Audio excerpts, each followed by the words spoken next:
Hello and good afternoon, if I guess you're in the Eastern or Central time zone. Good morning to those of us maybe on the West Coast.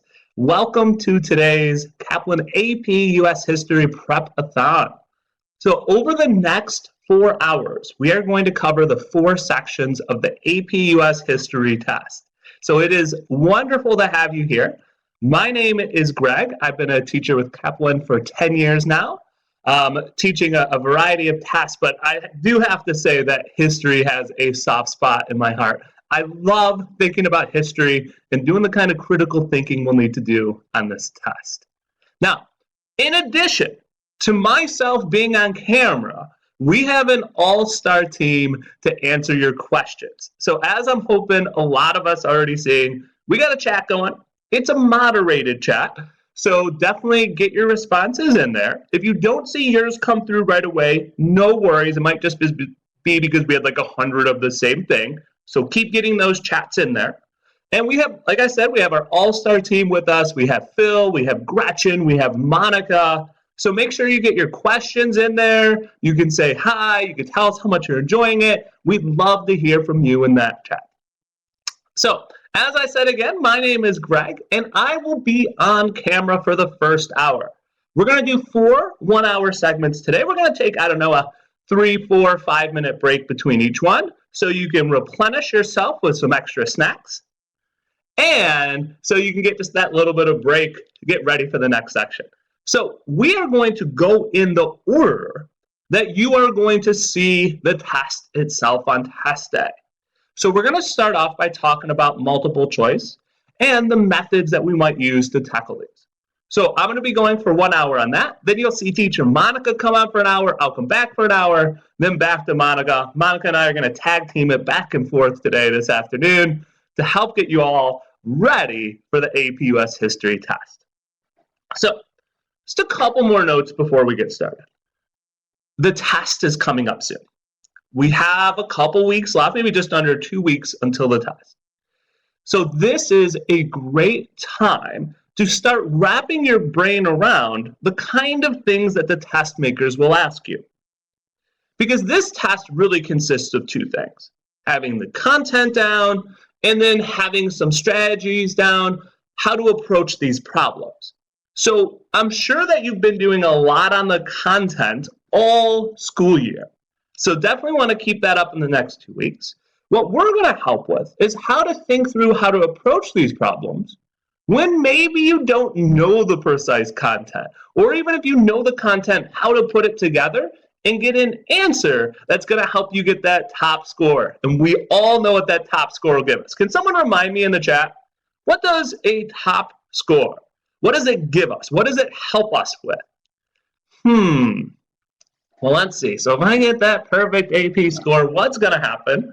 Well, you're going to walk into college and you tell people like, yeah, I'm halfway to being a sophomore because I already have all my AP credits racked up. So those are maybe less credits you have to pay for during college, and maybe less credit, fewer credits that you have to take at a time per semester. And I'm going to tell you right now, that is a hidden jewel. So maybe on average you take 15 credits per semester, but if you have those APs down, maybe you're taking 12, you have a little bit more time to actually put into your papers, you're studying everything, it can have a huge impact. So hopefully we all have great reasons to be here today. And with that, let's start to dive in a little bit more to the skills that this test tests. So as we talked about first, I need content. I need content. So I'm going to put that right there. I need content. I have to have this down. So if I don't have the content, this test is going to be a gigantic pain. So you want to make sure you're brushing up on those. Now, in addition to having those down, what do we have to do? Well, we're going to have to do a lot of critical thinking. So these things right here all involve critical thinking. Can I put together chronological reasoning and think about cause and effect, how one thing leads to something else? Am I good at comparing maybe different philosophies? Politics has a long history of having multiple points of views. Also, being able to craft historical arguments using historical evidence. So I'm sure a lot of us, when we write papers, we think about claims and evidence. We're going to have to make claims based on some things that happened in history, and we're going to use some other historical evidence to support those claims. And then in addition to that, we're going to have to take together a lot of different pieces. We're going to have to synthesize events to come up again with themes or claims.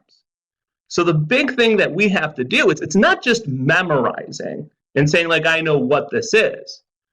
It's more of a contextual thing. I have to know how it impacted things, not simply what happened.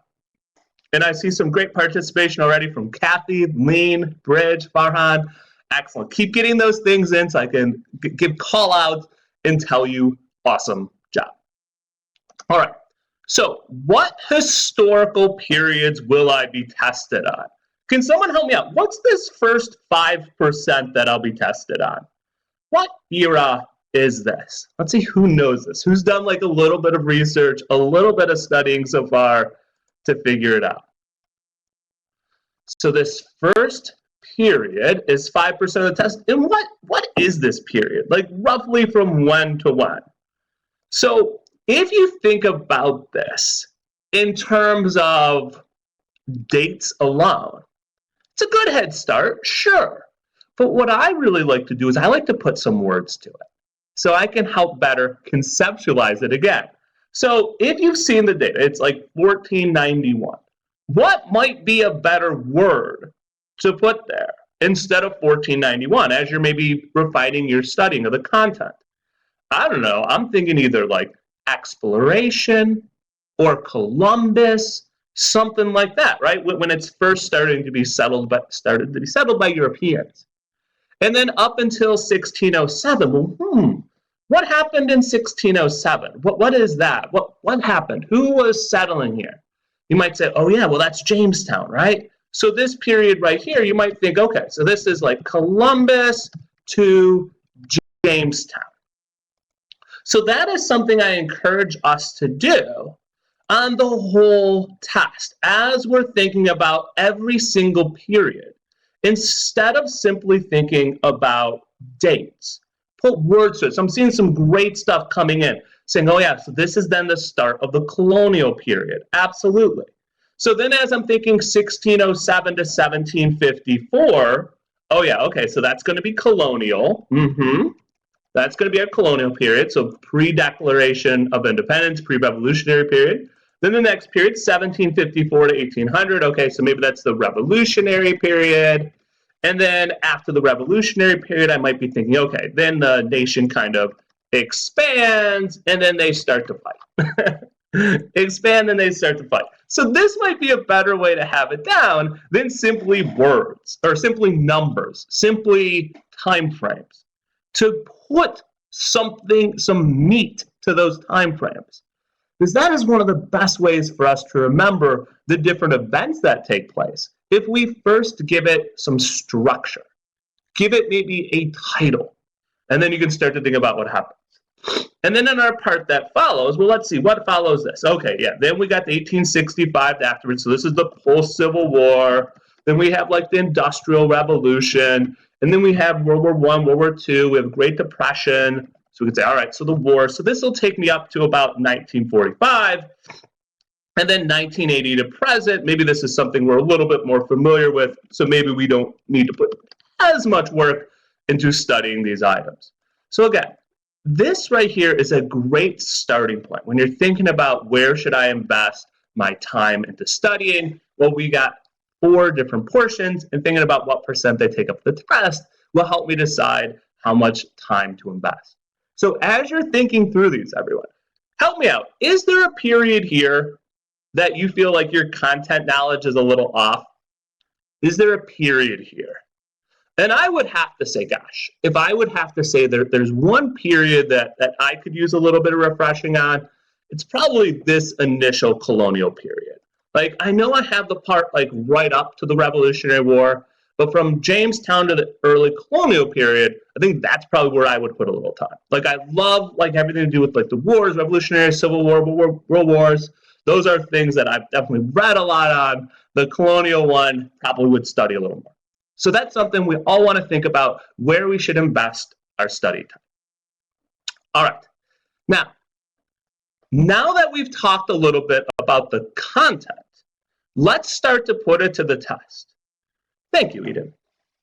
Let's start to put it to the test by thinking about the 4 things that we're going to see on test day. Now, I know there's probably some of us who've been thinking about this for a while. Your history teachers have been on you to start studying for like the last couple weeks. But if you've not seen this before, let's just make sure we know the 4 pieces of the test. Again, this is how we're going to split it up today. Multiple choice, this is what we're going to cover during this section. A full 40% of the exam, and a big part of this is going to be focusing on what? We're focusing on the content. But we're going to talk about some strategies, even when we don't have the content perfectly down, how we can still get the answers. Now, in addition, there's a short answer part. We'll talk about that in our second hour. Our DBQs coming up in the third hour. I'll be back for the DBQ. And then lastly, our long essay, and we'll start to sum it up. So I've left this blank here. Help me out. I'd love to hear from everyone. How long is the long essay? Does anyone know this? How long is this long essay? How long is the long essay? So it's going to be one single question, 15% of our score. And here's kind of a cool thing. We get to choose between 2 questions. I always like tests like that, where I get to choose between the 2 of them. I don't know if that sometimes gives them permission to make them really, really hard. But yeah, definitely 2 questions. We get to choose between the one. Pick the one that's the best for us.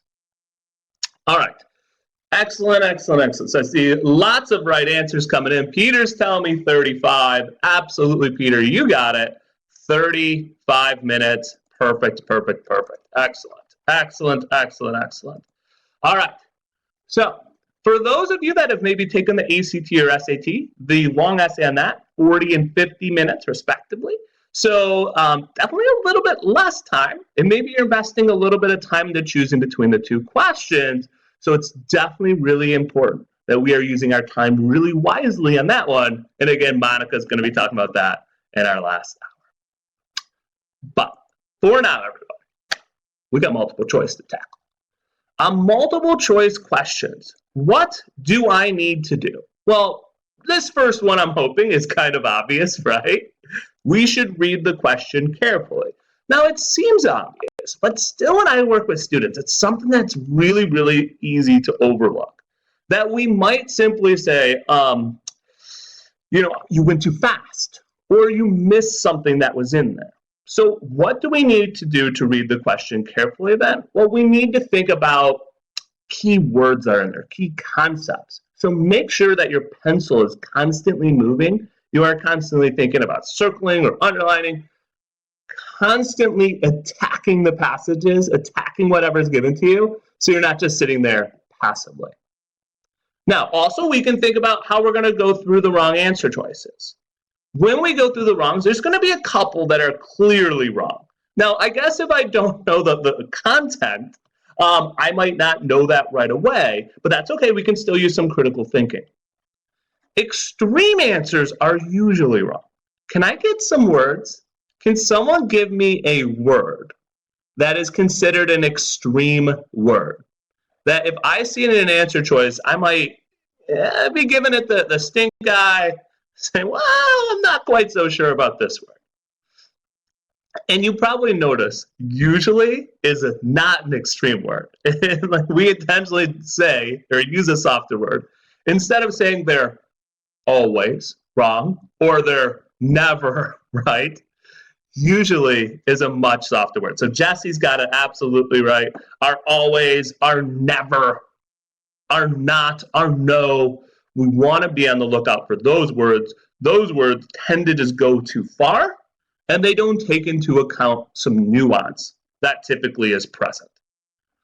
All right, what else should we do? Time period. Time period can be our very best friend. So again, if we can fit it into a certain time period, we're going to be able to better conceptualize, better critically think where it should go. Awesome. So lots of great stuff from Harvey, Amanda, Blue Fezzes, Lena, Ben, Will, Jesse, Lena. Thank you very much for your awesome participation. Love seeing it. Next thing. Oh my gosh. This is so important. We have to make sure that we are not getting bogged down. Take a look at the clock. Do not spend 5 minutes, for example, on any one question. If you don't know it, if it's a time frame maybe you're not familiar with, guess and move on, or mark it and move on. This is one of the things I hear from students who don't do as well as they really think they should have, is timing got them. Timing got them. So we have to make sure, if we're not confident, we're not comfortable, just guess and move on. You do not get extra points for answering a harder question. Because remember, there's no wrong answer penalty, so we want to make sure we are answering all the questions.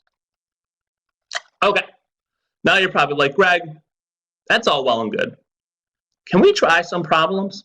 You know what? Let's do it. Let's try some problems. So, all right, let's roll up our sleeves and let's do this. Let's try out some problems. Let's see a little bit what these multiple choice questions will look like. Well, typically, it'll start with a little quotation, a little excerpt, a little quote. And what we have to do then is we have to notice, first off, you're going to get a couple questions with it. It's not just going to be a single question. So typically, it's about 3 or 4. I think it can range from 2 to 5. So this one right here, we'll notice we have 3 questions. And what we want to do is we do not want to speed read this. We don't want to just skim it, just fly through it and think, oh, I got to get to the questions. No way. We want to take our time. We want to read it closely, and again, we have to actively read it. We have to do something with this. We might underline. We might put some notes. And I know myself, I'm going to abbreviate everywhere. I'm going to abbreviate everywhere. Because I don't want to write out, gosh, enlightenment's a long word. That's going to slow me down. Great awakening is going to slow me down. Now, let's take a look at this. And I'm going to give everyone here about 30 to 45 seconds. What I'd like y'all to do, read this and tell me one important thing that you can take from this quote. So again, I'll give you 30, 45 seconds. I'd love to see as many people answer as possible. Get it in the chat. Let's see if we can do this.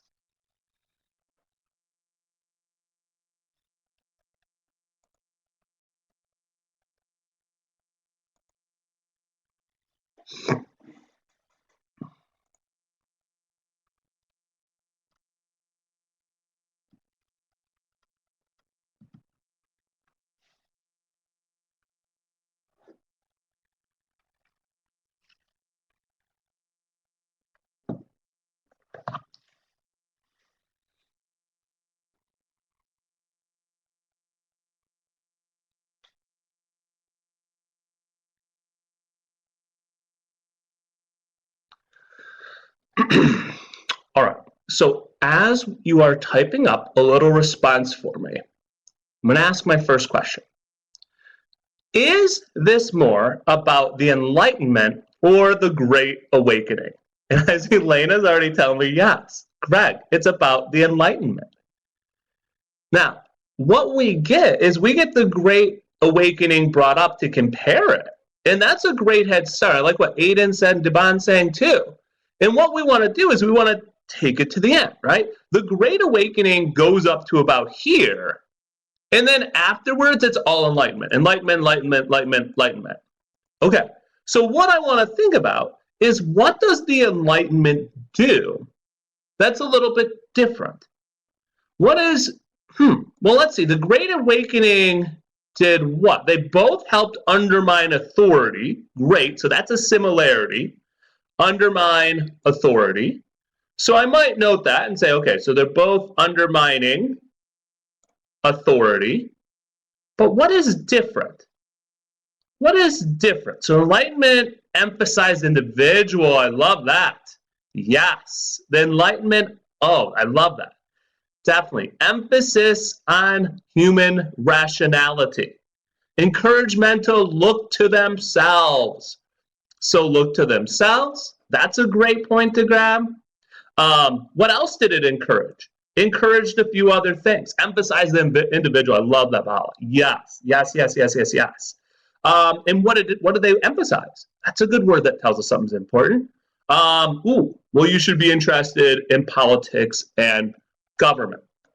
Okay, so we just grabbed a few things that seem really, really important. So I don't know. Maybe I should write down something like individual. And what do they want the individual to do? Well, they want the individual to do what? Have this interest in politics and government. So they want the individual to focus on politics and maybe government. Perfect. I love what Fawn's saying too. And it's not saying like religion should be the central part of your life, not challenging religion, but what you should do instead is use rational inquiry. You should be using your brain, right? Think. So if I had to put this in just like a single word what the Enlightenment wants to do, and probably it's kind of a little bit obvious from like Enlightenment, it wants you to think. It wants you to go do something. Cool. And what's nice about this little passage here is having outside knowledge would help me a little bit, help me know like what the Enlightenment is associated with. But I don't need it, right? I don't 100% need it to sum up this little quotation. All right, well, now that we have that down, let's start to go to our questions. And what I want to make sure that we do is that we pull in. Before I go to the next thing, I want to make sure that we are pulling in and not spoiling in the chat. We'll get to it. There'll be a certain point where I'll ask you to throw in the answer. But hold off for a minute. Hold off for just a moment before you get it in there. Because the first thing that we want to do when we're looking through any question is we want to have a prediction. So let's do it. Which of the following events from early British North American colonial history would reflect the sentiments of the previous quote? Okay, well, this one would be really hard to predict, right? Like I can't like say I know exactly what the event will be, but what I can do is I can predict what the event will be about. It'll be about what? It'll be about someone thinking. It'll be about someone having interest in politics, government, social change, using their mind. So let's take a look at our answer choices and let's see which one gives us that. Why don't I give you all 20, 30 seconds, think this through, and vote in the poll.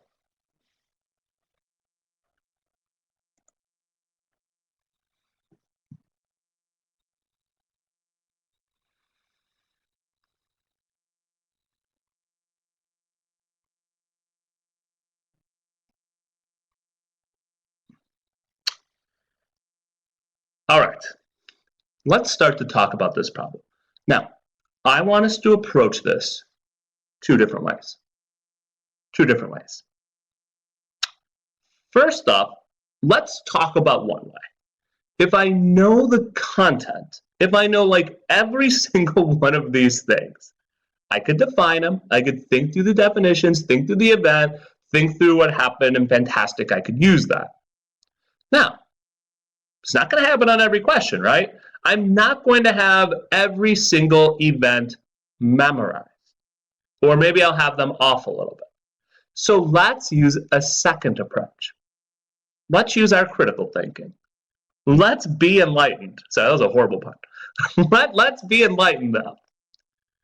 Which of these might reflect, what did we say on the previous one? We should be thinking. We should be thinking. All right, let's take a look at choice A. The approval of the Mayflower Compact.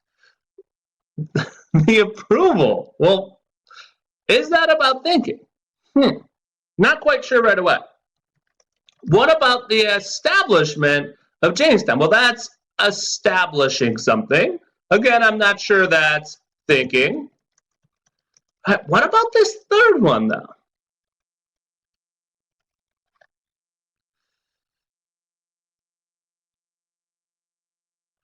Ideas expressed. Well, this one might be about thinking, right? So even if I'm like, oh shoot, I probably should have memorized who this Anne Hutchinson person was, but I didn't. But hold on, it says ideas expressed. Ooh, this might be a good one. This might be a good one. Now, choice D, motivation. Is that going to tell me ideas? Huh. Let's see. I don't know that would necessarily be ideas for thinking. If anything, maybe there was like no thinking going on in this part. So I saw a bunch of us were going to choice C right away. And if you knew it because you had the history down, that is awesome. If you were able to reason to it because you saw this word ideas and you were like, yes, that is absolutely perfect, well, that's awesome. That is something that you can take with you and you can use on any problem. So yes, our correct answer was choice C. The ideas expressed by Anne Hutchinson. For bonus points, can someone give me some detail on Anne Hutchinson? Who knows Anne Hutchinson? Who knows Anne Hutchinson? Then as you are writing or thinking about that, just quickly going through the rest of these. So Jamestown, that was the first settlement. Motivation for Salem witch trials, definitely that is pretty well known. In fact, there's lots of reasons that went into it. Some religious, some Puritan issues. And then the Mayflower Compact was an agreement, definitely a little bit off from what we're looking for. So, once again, our correct answer here was choice C. Choice C. All right, perfect.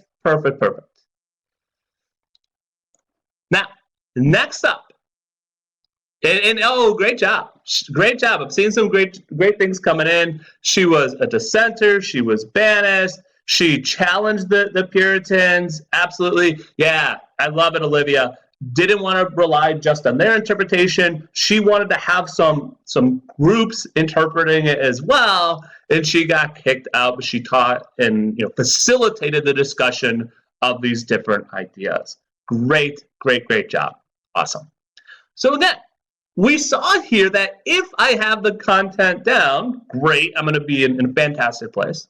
But even if I don't, I can still use some reasoning to help take me to the answer. Awesome. All right, next up, let's try question number 2. Let's come up with a prediction first. Advocates of the ideals of the Enlightenment, such as those expressed in the previous excerpt, would have most likely agreed with which of the following movements. So once again, we want to refresh ourselves. What was true of the Enlightenment? Okay, well, they wanted to think, use critical thinking. So which of these movements? Well, remember, this is going to be a movement that has to do with ideas. So if it's not about ideas, it might not be a great fit. So once again, I'd love for y'all to vote in the poll, and then we'll talk about it in just a moment.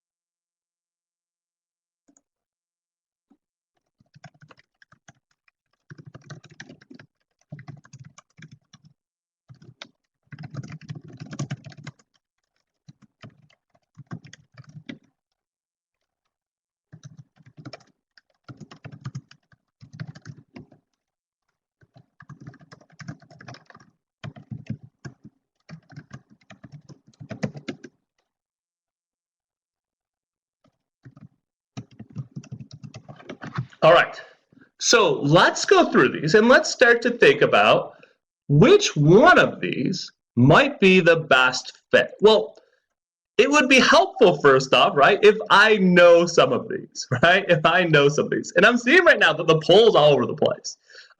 Choice A is pretty popular, C is popular, D is popular, B is not popular at all. And I'm assuming the reason that B is not popular is because we know what this is. Mercantilism has to do with economics, maximizing economic activity within our borders.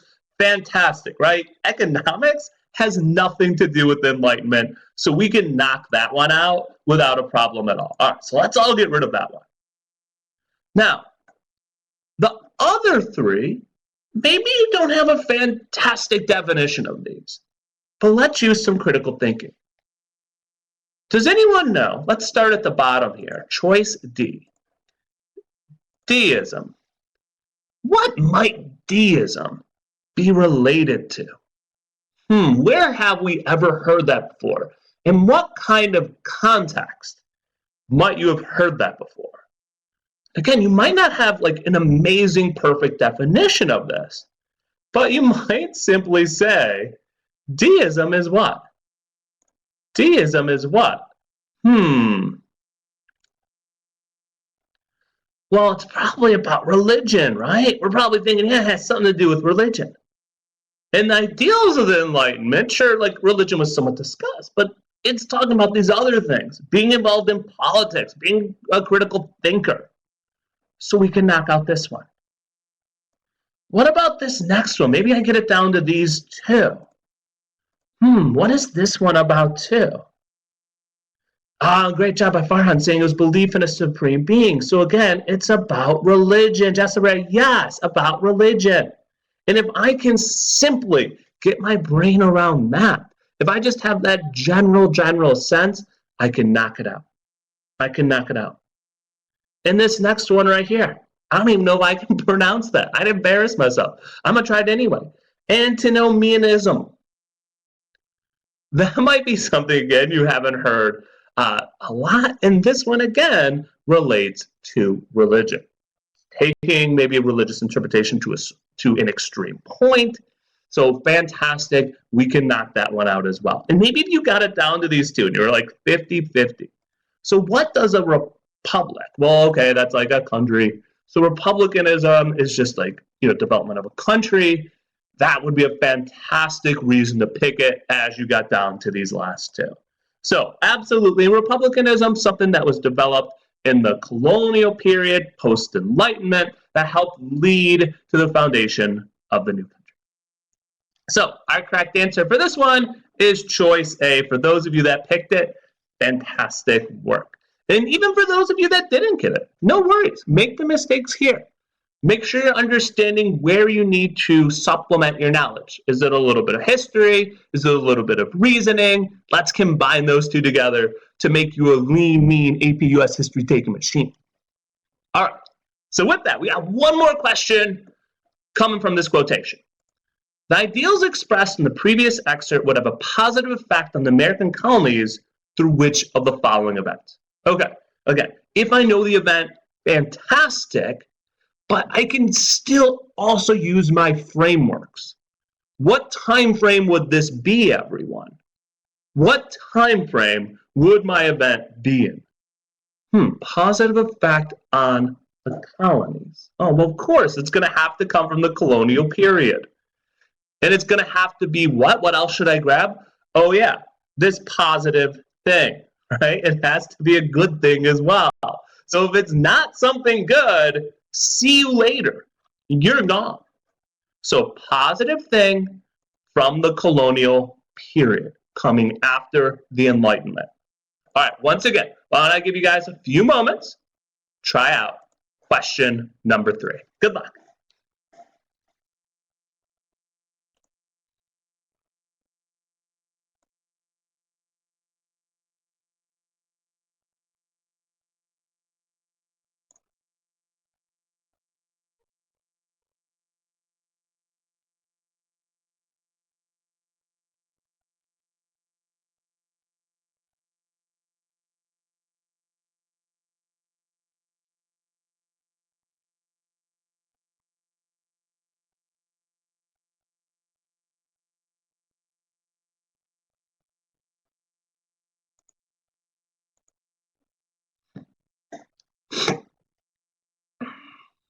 All right, so let's start to dive into this one. And I'm seeing lots of good stuff answering my last question. Azan saying, yeah, 18th century. Jack saying the colonial. Nirzari saying pre-revolutionary. Absolutely, you all have that time frame. Perfect. Okay, so let's start to go through these. And again, if you have the content down, you probably can zoom right to it, but yet let's use some reasoning. First off, navigation acts. I don't see anyone choosing this. Why, or hardly anyone, why can I knock this out in no time?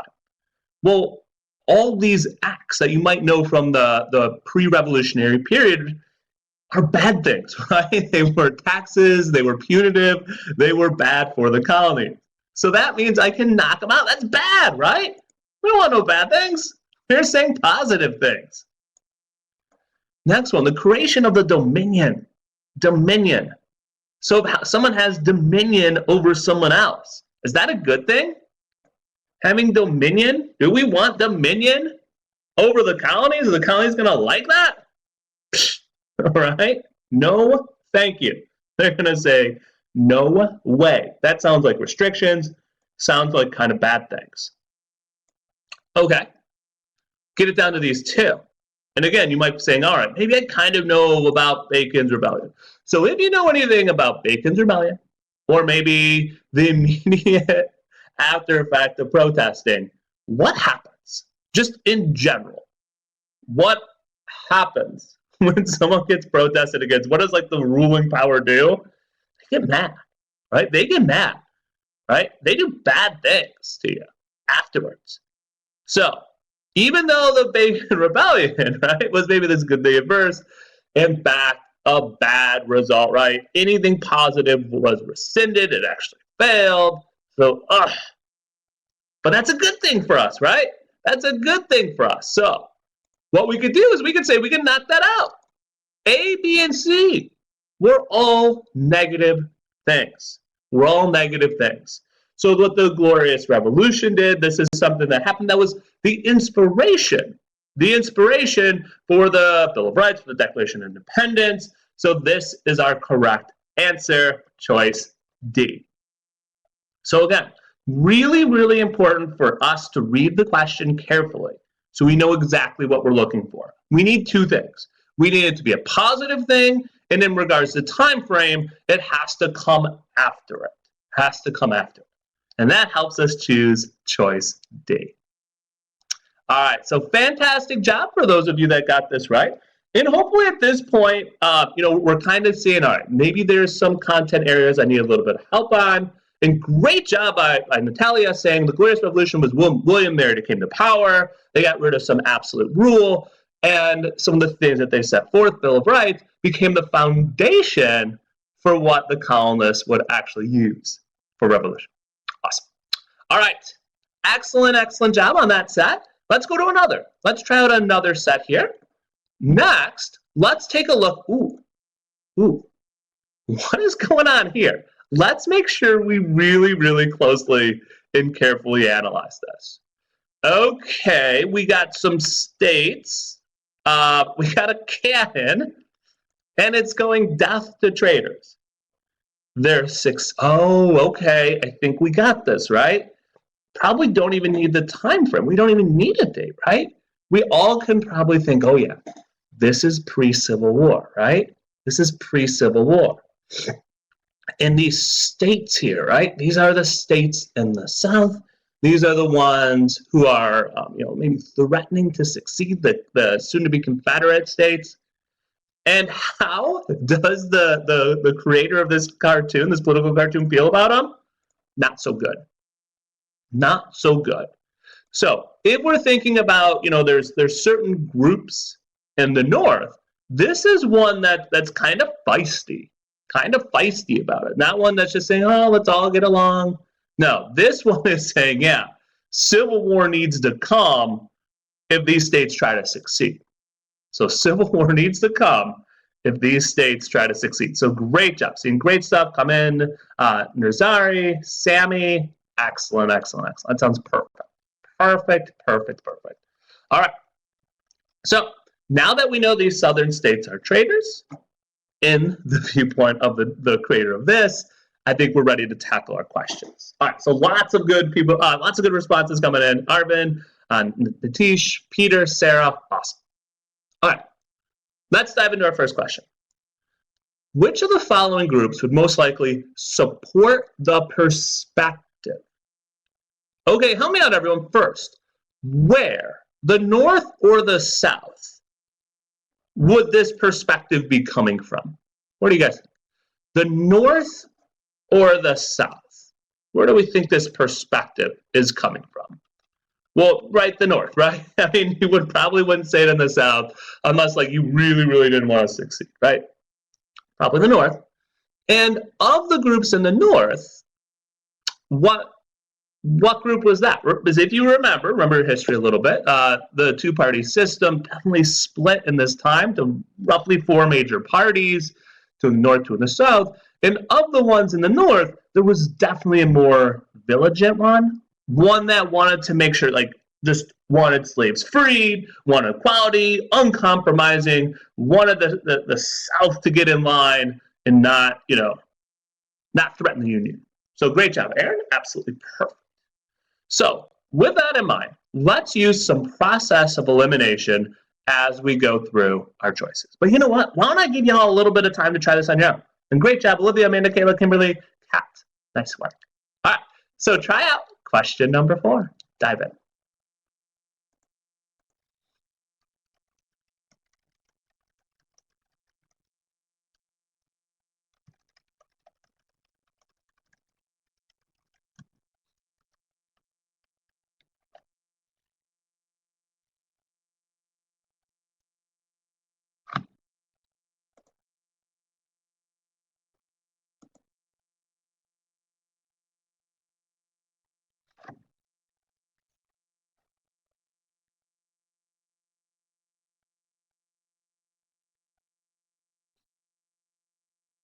All right, so let's dive in. If we were saying it was the North who wanted the war, North who wanted the war, who is it definitely not? I think we're all like, okay, there's no way it's the South, right? There's no way it's the South. We're going to knock that out. Northern, okay, but not opponents. Supporters of the Dred Scott. Well, Dred Scott denied rights to slaves, so that definitely wouldn't be it. So our answer is definitely choice C. I went through that one a little bit quicker because I saw 90% of us got that right. And when I see 90% right, I bring out a giant, giant star for everyone. Great work on that one. Way to reason to it. This is one we want to make sure we're moving through efficiently. We can buy more time for the ones we have to reason through a little bit more. Awesome work. So number 4, our answer was choice C. All right, let's try out another one. Number 5, the situation portrayed in the cartoon most likely led to what? Okay, so the situation, so the Civil War, right? That's our prediction. It led to the Civil War. And what was our big goal of the Civil War? Trying to stay unified. Remember, that was the goal at first, trying to avoid them from succeeding, and then later it kind of developed into being more explicitly prohibiting slavery. All right, so once again, why don't I give you guys about 20 seconds or so to try out this one.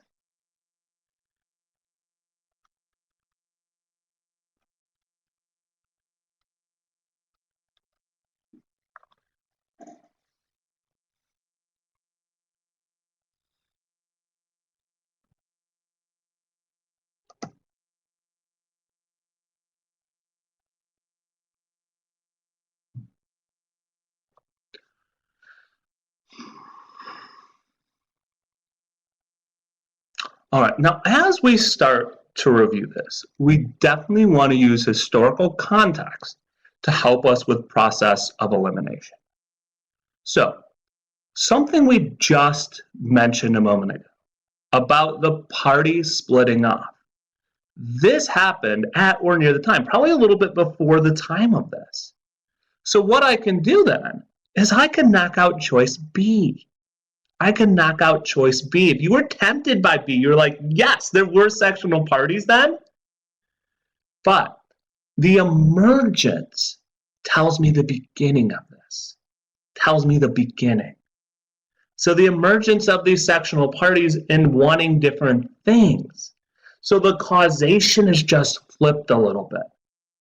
So if you were tempted by B, you were absolutely, like, historically, you had like the right idea. It happened right around then, but it happened probably either like contemporaneously or like that's what happened. We started to get the emergence tells me the very, very beginning. So that is a really, really tempting answer. Now, if you had it down to choices A or C, well, which one of those happened first? Help me out, everyone. Which one happened first? Choice A or choice C? Which one happened first? Let's remember this. The Emancipation Proclamation. Oh, yeah, that happened first, right? And then the 14th and 15th followed that. So if it most directly led to anything, it would be something that happened sooner. So that's why choice A is our answer. So great job for those of you that got it down to A or B. That was a great job knocking out C. We just have to think about, all right, between these two, what was the order of history? In which order did these things happen? And I think if there's any word, again, that we could take a look at from choice B, that we could say, ooh, this probably messes up the time frame a little bit, it's the word emergence. Would tell me the very beginning of it. All right, excellent. An excellent job by Abby. Tell me the Emancipation Proclamation happened first. Absolutely, that helps me go between A and C. All right, perfect. We got one more with this section. The actions taken by the states mentioned in the cartoon most clearly shows the influence of which of the following? Okay, help me out, everyone. Who is this question asking about? The Confederate States or the Northern States? The actions taken by the states mentioned. Well, the states mentioned, oh, those were like the Confederate or the Southern States. Oh, okay, so the Confederate or the Southern States were influenced by what? Well, let's see, what were they doing? Well, they were trying to succeed. And why were they trying to succeed? Well, they were thinking in general, that the government wasn't really satisfying their needs. They had certain needs as more of like an agricultural economy, having slaves. So let's take a look and see which answer choice then helps us. Okay, 20, 30 seconds. Try out question number 6, and good luck.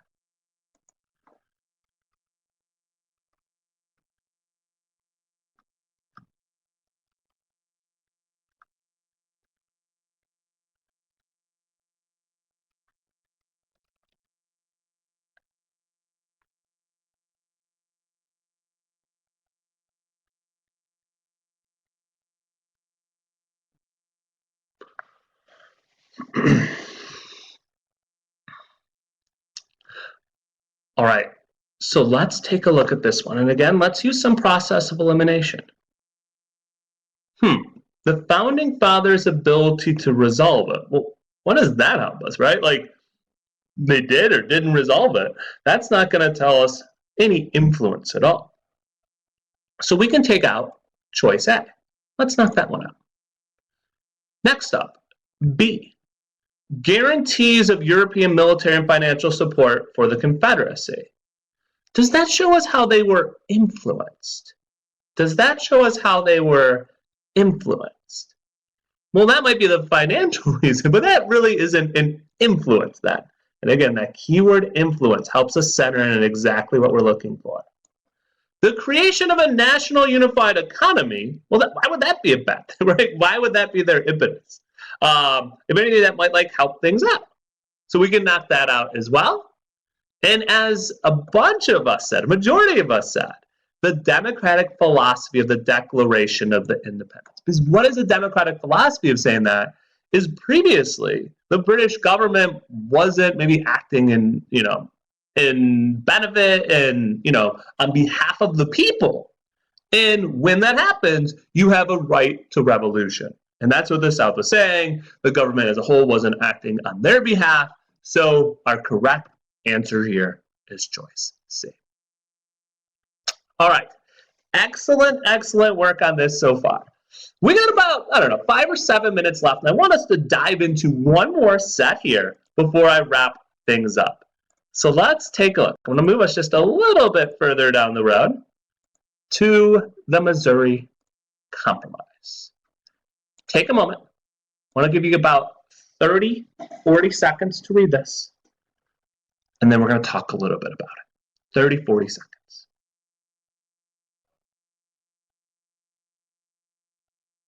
And great job by Abby on that last one. Love that. That was a perfect answer.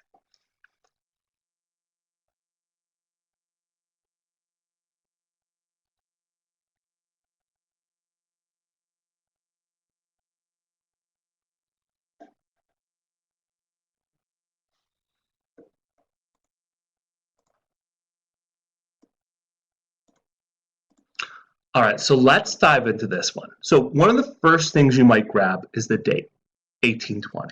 Okay, so if you can remember roughly what was happening around then, that's fantastic. And this one is about admission of the Union for some states here. So we got some slave states, we got another state. Okay, wait a sec. This is about the land in the Louisiana Purchase, and maybe we're remembering, oh yes, this is our Missouri Compromise. Missouri wanted admission to the Union, and that would have disrupted the number of slave versus free states. So then what we had to do then is we had to have a free state come in as well to help balance it out. So definitely going to need some outside knowledge here. But even without that, we can still understand the general context here that it's talking about detailing the rights within the state in regards to slaves. Perfect. Perfect. I love it. Yeah, the Missouri Compromise of 1820. Absolutely, Sally. And it definitely. And Eden's like my man, Henry Clay. Eden might have just given us an answer to a question. Awesome job, Eden. Awesome job. All right. So why did the Missouri Compromise become necessary? And again, from reading this, we can say, all right, in general, know it's about slaves.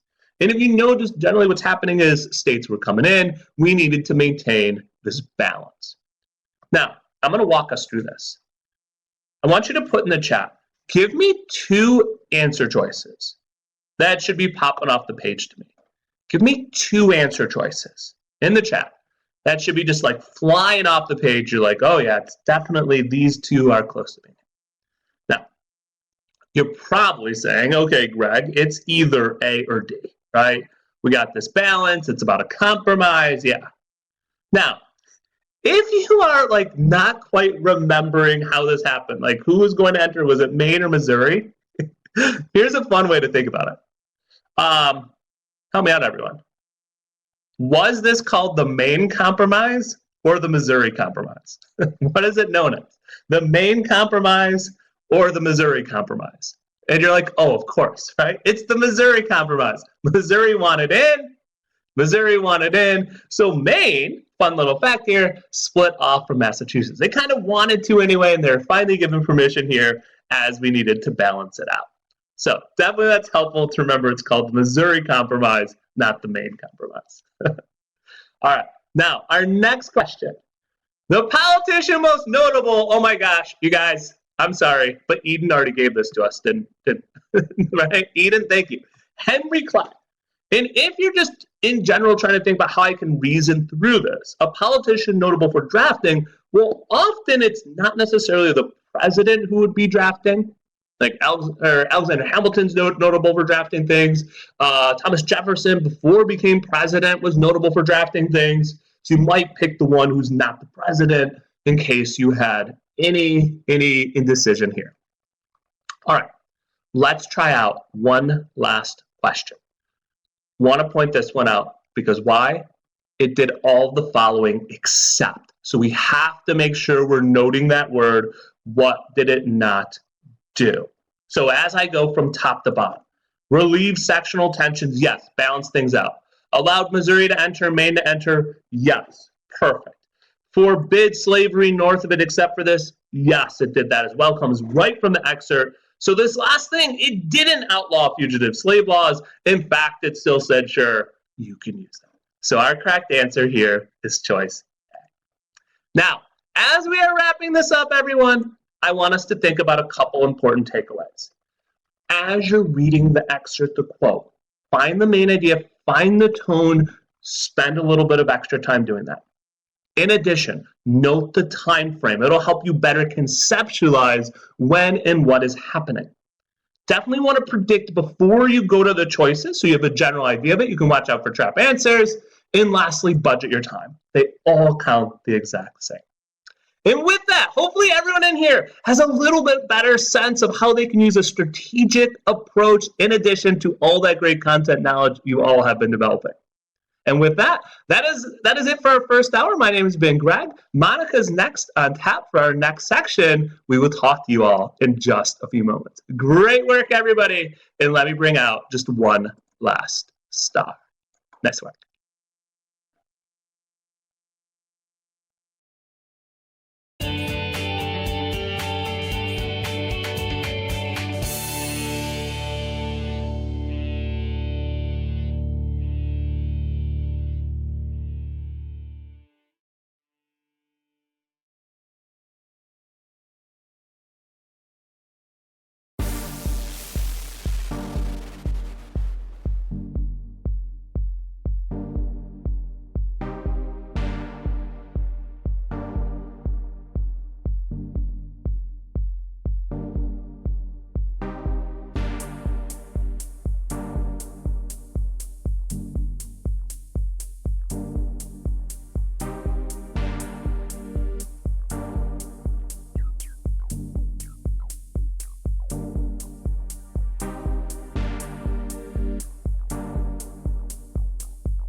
Hello, history fans. My name is Monica, and I am very pleased to welcome you to our second session in today's AP Prepathon. I hope you all had fun with Greg just a moment ago talking about the multiple choice section. Know that Greg is actually joining us in the background now to help answer your questions, along with a whole slew of off-camera AP US history experts. We have Greg, we have Rob, we have Phil, Gretchen, and Farah. All in the background waiting to answer your questions. So even if you don't see your questions coming up in the chat, know that we're getting them. So please continue to send them our way. In this session today, this second hour, we are going to be practicing some strategies for conquering that short answer section. Tell us in the chat, how do you feel about the short answer section? I think there's something scary about multiple choice, but there's something scary about coming up with your own answers too. So if you're feeling a little bit nervous about it, or if you're feeling confident, like Monica, short answer is my jam, either way, tell us in the chat. I want to get a sense for how people are feeling about this. We're going to be doing something similar to what we did in the last hour, which is to say we're going to be focusing primarily on strategy. So along the way, we're going to have some opportunities to review some important historical periods and facts. So we're going to do a little bit of review as we go. But our main focus is going to be like, hey, let's say you get one of those questions and you're not 100% sure if you remember all the relevant historical facts. Like, what do you do then? We're going to try and figure out what the strategies are that we can use to help tackle these questions and get as many points as we can. All right, so we have Rihanna's telling us we're feeling kind of so-so about the short answer section. That's totally reasonable. Peter says it's his fave. Awesome, Peter. High five. We're going to be needing your help here as we walk our way through these questions. Let's start by doing a little bit of overview. We're going to do some quick overview before we dive in. So first of all, let's talk a little bit about the format. What does this section look like, and what are we being asked to do? So we always know that this is the second part B of section 1, and we're going to have 4 questions and 50 minutes in which to answer those questions, and those will account for 20% of the points on this exam. So nothing to sneeze at. We're definitely going to make sure that we're putting our best effort into the short answer section. And know that the short answer section is going to do a couple things. First of all, it will provide you some opportunities to demonstrate what you know best. In other words, there are going to be some opportunities for you to showcase the things that you know best. And there will also be some text, images, graphs, and maps, just like you saw in the multiple choice section, that you'll be asked to analyze along the way. And there are some specific skills that they're testing us on here, which shouldn't surprise us too much after a full year of studying AP US history. The skills that these questions in particular are going to test us on include, can you think like a historian? And the answer is, yeah, we can totally do that. They're also going to test us on whether we can interpret primary and secondary texts, just like we were just doing for the multiple choice section. They're also going to ask us, and this is maybe where things start to diverge from what we did for multiple choice, about whether we can support our conclusions with a variety of evidence. So here's where we're going to draw upon all the many things that we learned in our AP US history classes to support our statements that we're making in the short answer section. And again, there's going to be some props that we can use. There may be some charts, there may be some cartoons, there may be some maps, and there may be some texts that we'll read as well. And part of your job will be to see if you can identify common themes among these texts and charts and cartoons and maps and all that good stuff. Now, we have a method that we want to introduce you guys to for dealing with short answer questions. Because tell me in the chat right now, guys, when you've done these questions for practice in your AP class, do you have a strategy, or do you just kind of like go for it? Like, I look at stuff and then I just kind of answer and like hope for the best, hope that I covered everything. If that is you, if you're like, I kind of relate at least a little bit to what you're saying, Monica, let's introduce some structure, because the more structure we have in this process, the easier it's going to be for us to hit all the things we need to hit in order to scoop up full points on this section. So here's our method, and we're going to be showcasing this as we do some practice. Step 1 is we're going to examine any images or text. Hey guys, please do not rush this part. This step is super important. It is going to be really important for us to make sure that we understand everything that's going on in those images or texts. So we're going to spend a fair amount of time on that step. The second step will be to read the question and its parts. Hey guys, tell me in the chat, have you ever answered a question on a test and realized, I like forgot one part of the answer. Like I answered A and B, but for some reason I didn't answer C, or I don't know, I just like missed the last part of the question and then I didn't get any of it right.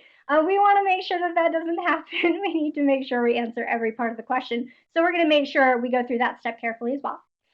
And then third, we are going to create a plan for our examples. This may be a step that you haven't done in the past. We're definitely going to do this step together. But this is the part where we're going to say, what stuff do I know that I can use here to support my point of view or support my argument as I'm answering these questions? And then finally, in the last step, and this is probably the step that a lot of people jump to, but we're going to do this fourth, we're going to write about 3 to 6 sentences per part. So for part A, for part B, and for part C.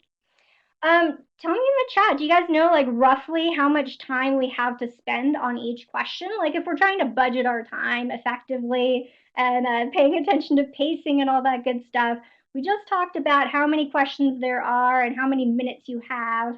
Do we have like an idea in our head of how many minutes we have for each of these questions? Because this is going to be important to make sure we don't sink all of our time into one question. We want to keep an eye on the clock as we're going.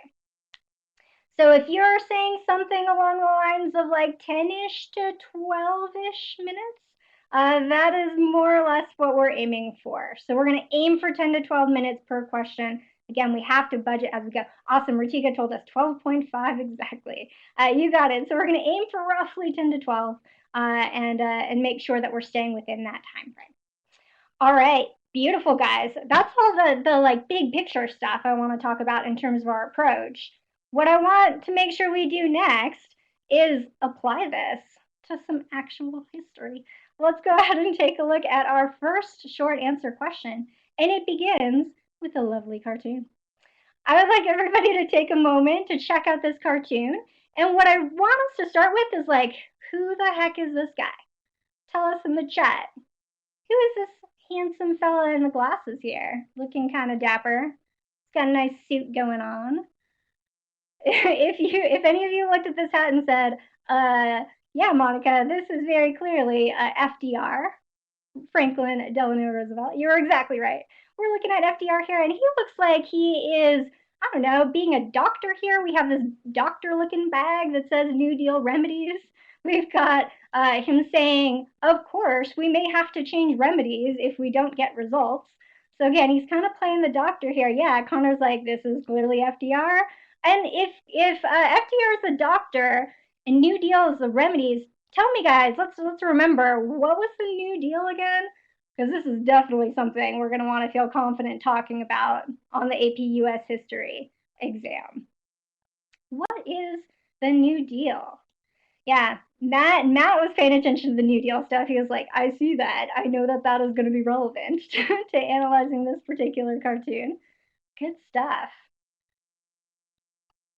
Awesome. So for the New Deal, remember, this is what's going on around the time of the Great Depression. FDR comes into power. And what does the New Deal do for us? Ethan has some great ideas here for us. Ethan says, probably this might be an anti-New Deal cartoon, considering all the empty bottles and the text saying that we're not getting results. Interesting idea. Ooh, and we have another person telling us that this could be Uncle Sam here. So wait. Let's like put this together here. So we know that the New Deal is basically an economic program that FDR is trying to implement in those first 100 days after he becomes president to try to fix the ails of the Great Depression. And yeah, you guys are totally right. Check out all of these bottles. These are those alphabet agencies. Let's like remember the alphabet agencies for a second for review. Do you guys see any agencies on here that you recognize? Tell us in the chat. Like, what does the NRA stand for in this case? What does the CCC stand for? If you don't remember, feel free to Google it. This is our chance to learn things, guys. So if you need review, take a second to get that review in there. We have lots of different agencies we can check out, but we're probably going to want to be able to identify at least one or two of these so that we can talk about them in a little bit more detail when it comes time to check out the short answer section. Yeah, Amanda, exactly. So these bottles have the names of the agencies he created. And then someone mentioned that this guy who looks a little bit like a certain colonel, looks a little bit like Uncle Sam.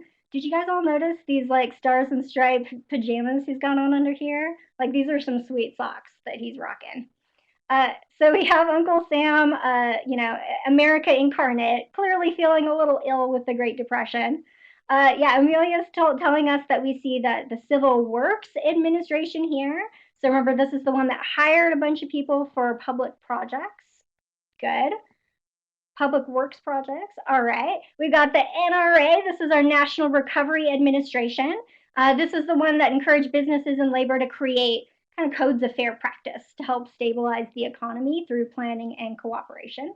So there's a lot going on here. I see the FDIC back here. You guys probably see this come up a lot when you go to the bank because this is literally like on a sign on the bank when you go there. The Federal Deposit Insurance Corporation. This is the thing that says that if the bank goes out of business, you don't lose your money.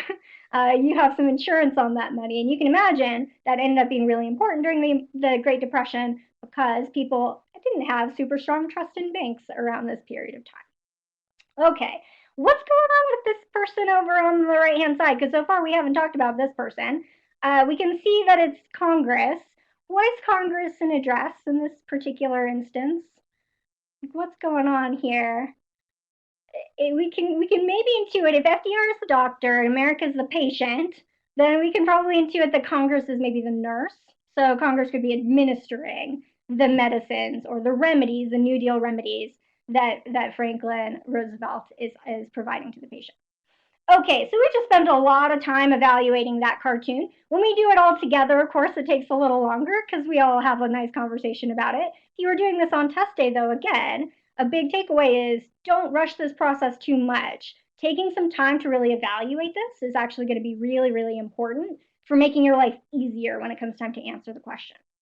Speaking of which, let's take a look at an example of what a short answer question for a cartoon like this might look like. Let's go ahead and check out the question stem itself here.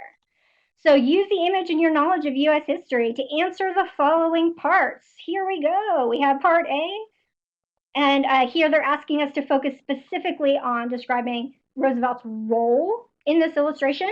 Hey guys, we already know what the answer to this is, right? Because we were literally just talking about it. We said Franklin was like Roosevelt here is like the doctor. Uncle Sam is like the patient, that's a U.S., and then we have Congress is like the nurse. Okay, so we've already essentially have an idea of what the answer to this is with our good critical thinking up front. For part B, they want us to use one element from this image to defend our answer in part A. Hey guys, tell me in the chat, what's one element in this image that can help back up our assertion that FDR is like the doctor here? Like, how did we figure out that he was the doctor? There are a lot of clues going on, but we're going to pick one element that we can use to defend our answer. And preferably, right, when you're thinking about which element to choose, you can think a little bit ahead and say, I'm going to have to come up with some concrete examples for the thing that I choose. So if possible, we're going to try to gravitate towards something that you think you could talk about with some extra historical facts. So I see a lot of great ideas coming in here. Yeah, so we have someone telling us the bag says New Deal remedies. For sure, that's like a pretty good giveaway. The bag is something we could point to for sure.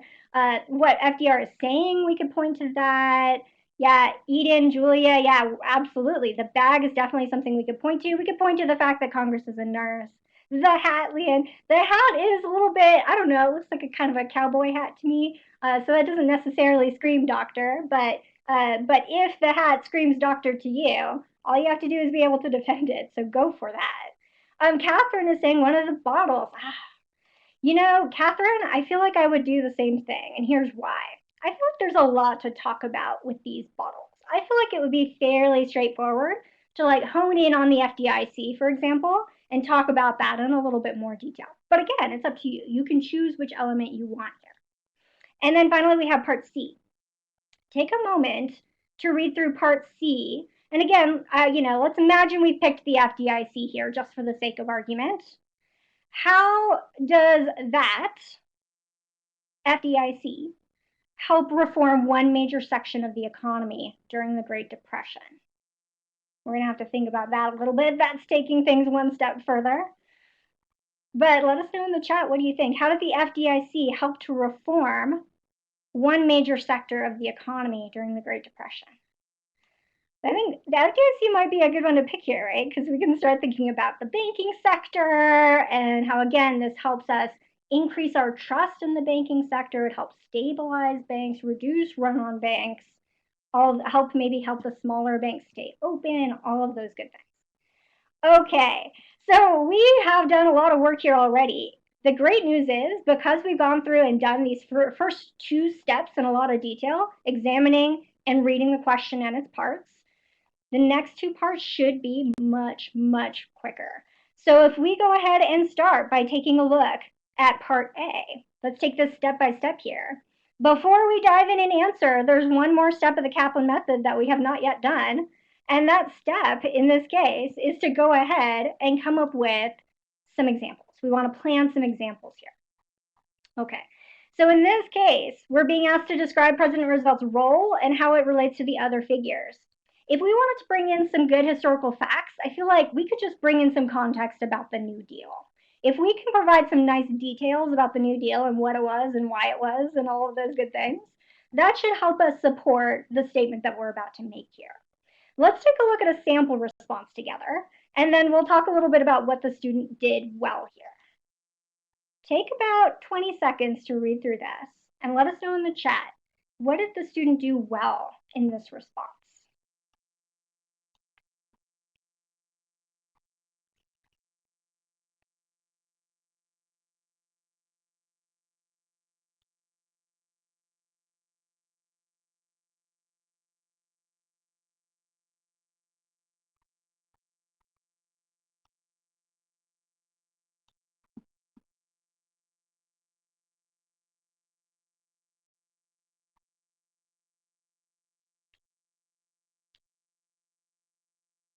All right. So some immediate things that we can identify that the student did well here include they answered the question. That's important. They included some relevant and specific details about what was going on around the New Deal. And they made sure that they responded to multiple parts of this question. So not only did they talk about President Roosevelt's role, they also made sure to describe how it relates to those two other figures. So this is an example of an answer that hits all the points we have to hit. Exactly, Ratika. It answered all the parts of the question, didn't leave any parts off, explained what each figure represented, Rihanna. Exactly. Beautiful, beautiful work, everybody. I feel like a star is definitely in order here. I know Greg had some nice teal-looking stars going on earlier. I'm feeling like some nice bright pink stars might be a nice change of pace. So we'll go ahead and get some stars going up in here. All right, everybody. Beautiful, beautiful work. Ooh, this ended up being kind of like a, I don't know, ended up being a white star. Let's go ahead and get some pink in here. Beautiful work, ladies and gentlemen. All right, let's go ahead and tackle another one, shall we? And by the way, before we move on from this, if this particular historical period feels a little hazy, so if as we were going through this, you thought to yourself, the New Deal, that's a little bit up in the air for me, make yourself a note. We still have almost 2 weeks left between now and the AP US History exam, so there's still time. Make a note, plan to come back to this, review this with your study guide, with your textbook, make sure that the stuff feels comfortable so that you can answer questions like these on the official exam. All right, guys, do you want to take a look at another one? Let's check out a totally different example. We can explore a totally different historical period as we're doing this. Let's go ahead and take a look here at, let's see, well, we just did part A, excuse me, we do need to do part B and part C in more detail. I want to show you some specific student sample responses so that you can see what the answers look like here too. So for part B, again, we're going to choose one element and defend it with our answer. Take a moment to read through this short answer response here. And again, tell us in the public chat, what did you think that the student response here did especially well? And after we see these sample responses, we'll move on to our next historical period.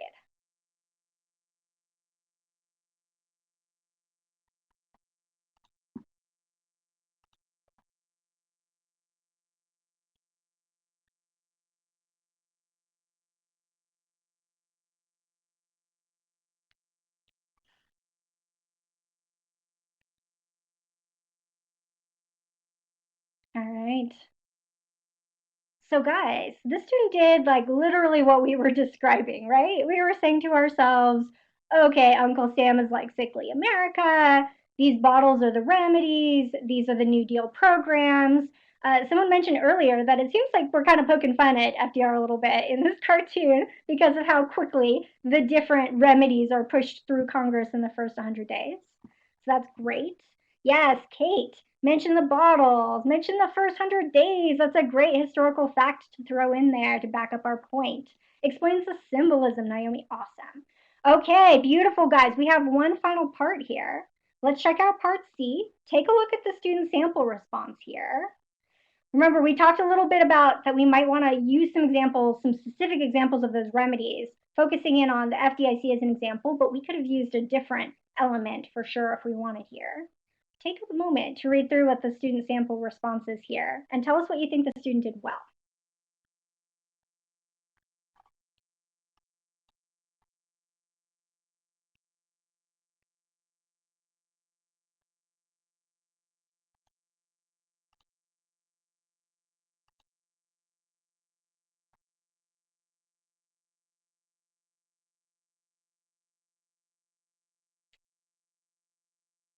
All right, so hopefully this looks pretty familiar because this is more or less what we brainstormed together, right? So again, the time that you put up front really reduces the amount of like writer's block that you're going to experience later when you're actually writing these out. We already kind of came up with all of this. We said, oh, the FDR, he was seeking reform. The FDIC had a big effect in particular on the banking industry, the banking sector of the economy. So once again, we have answered all parts of this question. We brought in some relevant historical information to prove our points. We should be able to scoop up all of the points for this question. All right, everybody. Beautiful. Charlotte, you're exactly right. They did a great job of providing context here. Love it. Okay, let's go ahead and switch gears. We're gonna like fast forward a little bit in history. We're gonna like jump in a time machine here.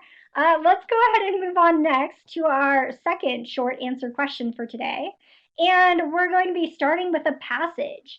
Now, one suggestion that I have for you guys up front is that most of the time we read through things from beginning to end. That's like how people read, right? That's fair enough. My suggestion to you for these passages, read the who wrote this and when part first, because that's going to give you a little bit of nice context so that as you're reading through, you're not trying to figure out who wrote this and when. So start with this, read what, when, and why this happened, and then go read through the passage. I'll give you guys about 30 seconds. As you're reading, I want you to be prepared to tell me in the chat as soon as you got it, what is this passage about and why do we care?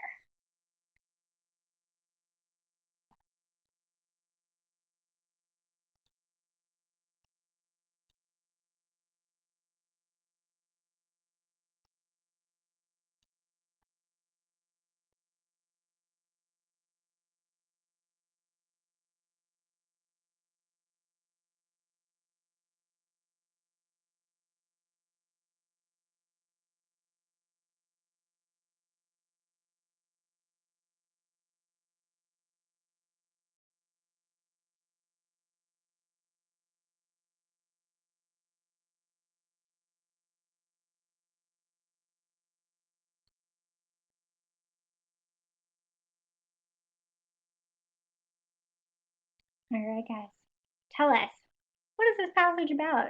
Does it make you think of anything? Does it remind you of anything from history class? Ah, so Robert is telling us Vietnam War Declaration. Desiree says containment of the spread of communism. Ooh, okay, so we got our era figured out here. We're in 1964. This is a joint resolution of Congress. Ah, Jake, nice work. We're getting to Gulf of Tonkin. The Gulf of Tonkin Resolution is the other name, the other name by which you will see this document. And Aaron's giving us some nice context here. This is what allowed the president to send troops into Vietnam without actually declaring war, which we know is something that only Congress can do. So the president wants to go into Vietnam and wants to further escalate this conflict, but doesn't have a formal declaration of war by Congress. This resolution is what enables the president to do that. Okay, fantastic. Now I have one suggestion for you guys, And this is something that may be useful for other sections of the test as well. I find the words passage one to be fairly uninspired. In other words, this doesn't help me remember what this is about at all. Tell me in the public chat, give us a Y for yes or an N for no. Have you ever read through some of these passages and then been like, I totally forget what this is about? I now have to go back and read that sucker all over again? Because I'm going to raise my hand. That has definitely happened to me. I mean, I love history, I find it riveting, but not everything is riveting. And so it may very well be the case that later I'm like, what was that passage about? What was it about? And I have to go back and reread it. Not worth my time, right? We don't have a lot of time on this test. We don't want to spend our time rereading things over and over again. So here's my suggestion to you guys. When you see something like passage one, after you're done reading, go back and give it a better name. Tell us in the chat, what could we call this that would make it easier for us to remember what the heck it is? So that later, when we're looking back at this, we can really easily get a summary without having to redo things. Yeah, we don't want to reread stuff, right, guys? Like, that is just, life is short. We don't want to reread things unless it's like fun to reread. But on a time test, that's usually not the good time. Okay, so I see some answers coming in about what we might want to rename this passage. You could call it the Gulf of Tonkin Resolution passage if that helps you remember it. I might give it an even more descriptive name than that. I'd be tempted to call this sucker something like President can use all necessary measures. Good. Okay, so Amanda wants to go Gulf of Tonkin resolution. That'll totally work. Yeah, Carly too, go for it. Lily says push factors in the Vietnam War. I like it. Nice. So whatever you call it, give it a name that's like better than passage one so that you can remember it for later. Awesome work, guys. Let's go ahead and move on to passage two. There's a second passage for this one. What? Take a moment to read through it. Again, we're going to start with this piece of information at the bottom. Get your bearings. And then we're going to do the same thing. We're going to read through it, and we are going to rename this sucker. So we're going to give it a better name than what it currently has, which is passage two. Take a moment to read and let us know in the public chat what you would call this one.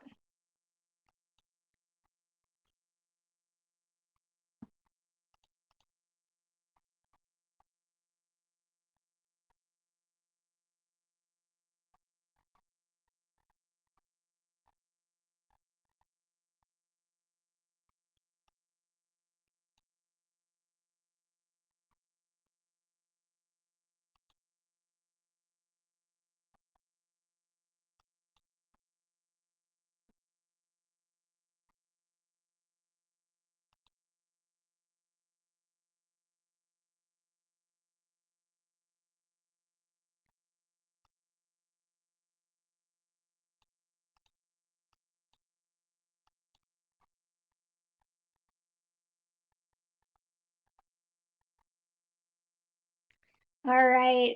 So I'm going to give a like virtual high five to Amanda through the chat here. War Powers Act. That is exactly what this is. So we can see the War Powers Resolution. They actually tell us what it's called here, which is pretty helpful. So if we wanted to rename this as the War Powers Act or the War Powers Resolution, we could totally do that. But like, tell me more specifically. Like, let's pretend that I don't quite remember what the War Powers Act or War Powers Resolution is all about. Like, what's the like effectiveness? Like in layman's terms and like common sense kind of words. What is this passage about? Why do we care? So the previous passage was all about LBJ needing to, find a way to get some troops into Vietnam. Ah, good. I don't know how to say this name. MSH Flash. Mish Flash. Says president's powers are being restricted. Oh, good. Gabriel, Nixon's veto of the War Powers Resolution. Oh, good. War Powers Act, president can send troops, but only Congress can declare war before a certain period of occupation is passed.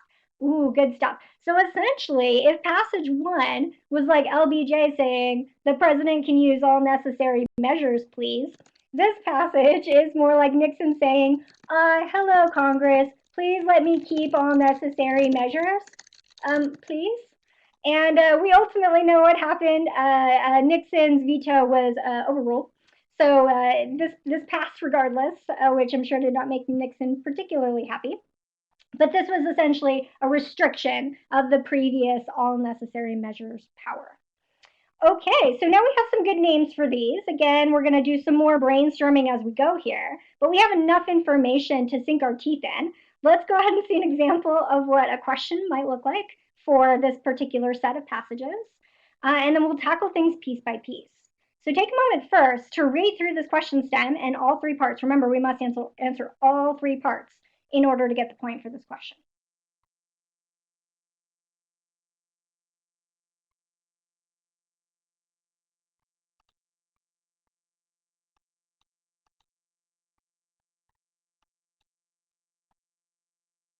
All right, we're ready to go here. It looks like part A and part B are going to be fairly straightforward in the sense that we've already kind of done this work together. So it's just going to be a matter of figuring out what kind of specific evidence can I inject there. And then part C, as usual, is going to be a little bit more in depth, but we're going to have to think about American foreign policy in the second half of the 20th century and explain how this one piece of evidence we're going to use furthers the understanding of either of these passages. Let's take this piece by piece. Let's start with part A. So we already described the main point made by passage 1, and we called this passage, "The President Can Use All Necessary Measures," aka the Gulf of Tonkin Resolution. So that's going to help us remember what's going on with passage 1 without having to reread that guy. But let's think a little bit about planning our examples. So for part A, we may want to include some of the context around the Gulf of Tonkin Resolution, as in what was it, what caused it, what were the effects. Let's provide some context around that particular event in history, since we know it's so relevant to what we're talking about in that passage. Here's an example of what a student sample response might look like. Take a moment to read through this and then let us know in the chat, what did this student do especially well in this answer?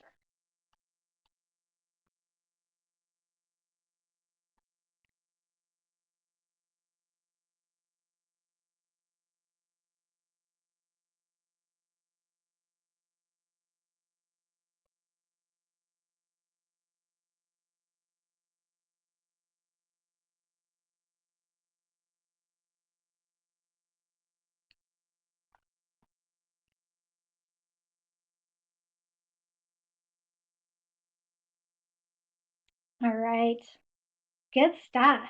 So I see some folks saying Arvin's telling us that the main idea of the first passage is to show that the president has fewer restrictions, really, for this war. Good. This is essentially a continuation of the Truman Doctrine. Nice, Noah. I feel like there are some additional facts that we could definitely interject here if we wanted to. But this answer all by itself, Amelia, yeah, this gives us some nice context for what's going on here. It gives some specific names, absolutely. It gives some extra information, and it clearly answers the question, which is, here's the main point of passage 1. Okay, beautiful work, guys. Let's check out part B. So remember, at this point, we need to briefly explain the main point made by passage 2. And passage 2, better known as, "Please let me keep all of my necessary measures," says Richard Nixon. So take a moment to read through our student sample account here. But boy, before we can write, we would need to come up with some specific evidence, right? We need like some specific examples. So at this point, it may be worth thinking about providing some context around the War Powers Resolution, right? Causes and effects. Why was Nixon opposed to it? Why did he veto it? That might be some good historical context to include here. Take a moment to look through this fairly short student sample response. Let us know in the chat, what did the student do especially well?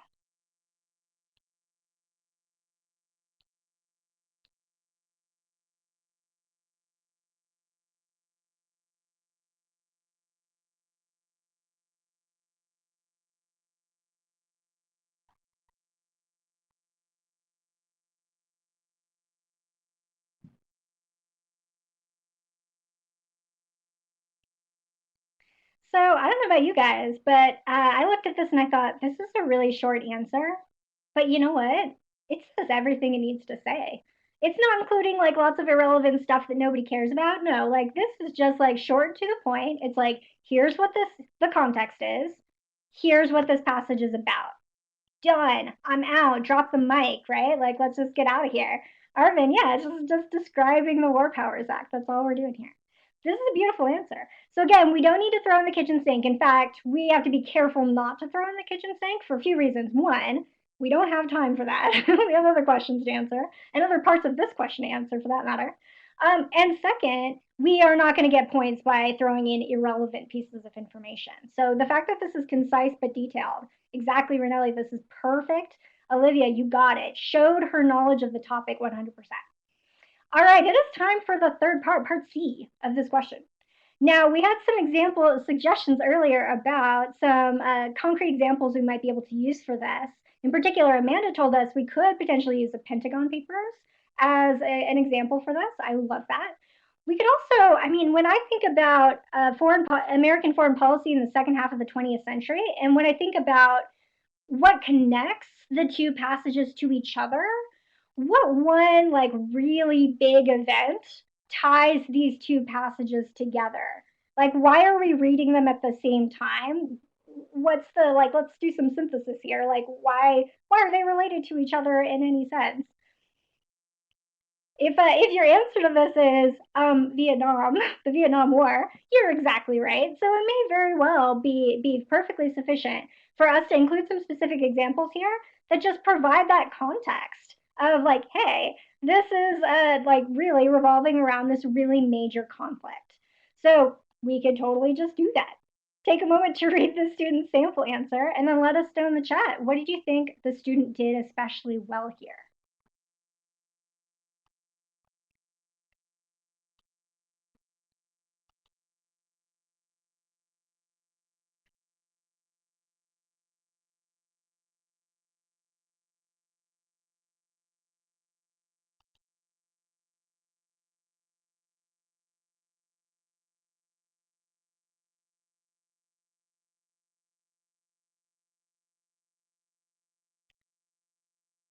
Yes.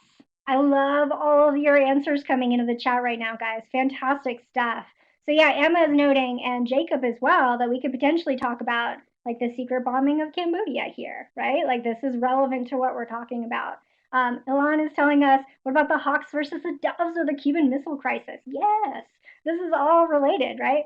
We can definitely talk about all of this in the context of the Greater Cold War if we want to. Amanda, we could just, as the student did, we could just talk about the Vietnam War. We know that the War Powers Act, excuse me, was partly based on, Congress's reaction to the fact that people were pretty upset about the Vietnam War and wanted to start to curtail some of this power. And Aaron, you're exactly right. We can definitely bring this around to things like the Korean military conflict, which, just like Vietnam, was not a formal war that was declared by Congress. Beautiful. So but the sample response does a great job, right? It's very detailed. It explains again how these things are related to this one big foreign policy event in the second half of the 20th century, and it's explaining basically how the things are connected. All right, everybody. I think it is time. It's been a while. I think it's time for our second star, and I think it's time for a nice, like, blindingly green star. I apologize for what this is about to do to all of your rods and cones. Apologies if you see the star even after we turn to the next slide. But thank you guys for all of your fantastic ideas here. Now, if you're sitting there and you're like, Monica, I don't know anything about any of this. Oh no, I am scared. Don't worry. If this historical period is one that feels especially hazy for you right now, make a note. You can come back and review this stuff. You have your history books, you have your study guides, you have your notes from your class. You can come back and review this if you need to. If you just discovered that all of this stuff was basically like learning a different language, then that's a clue that this is something for you to come back and study a little bit more sometime in the next couple of weeks. All right. Beautiful work, everybody. Let's do another one. We're going to fast forward even a little bit more in time, so buckle up. We're getting back in our time machine here. Let's go ahead and take a look at a first source. So this is, again, a two-source passage or short answer question. Take a look at this first source and read all the things, read the labels and the title and the axes and any notes that you see, and tell us in the chat What's your takeaway? If we were going to give this a name that was a better name than Source 1, I know it's like harder to come up with a cooler name than Source 1, but if you were going to give it a different name, what would you call this source?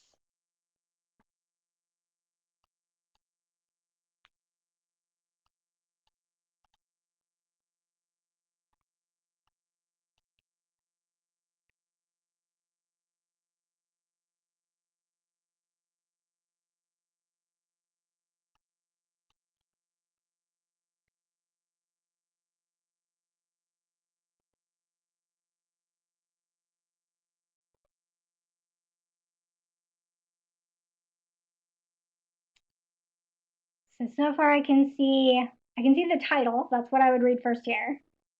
So we got federal debt, which is total public debt as a percent of GDP. Okay. I see that we're going from 1981 here to 1993. Okay. So we have a specific period of time we're looking at.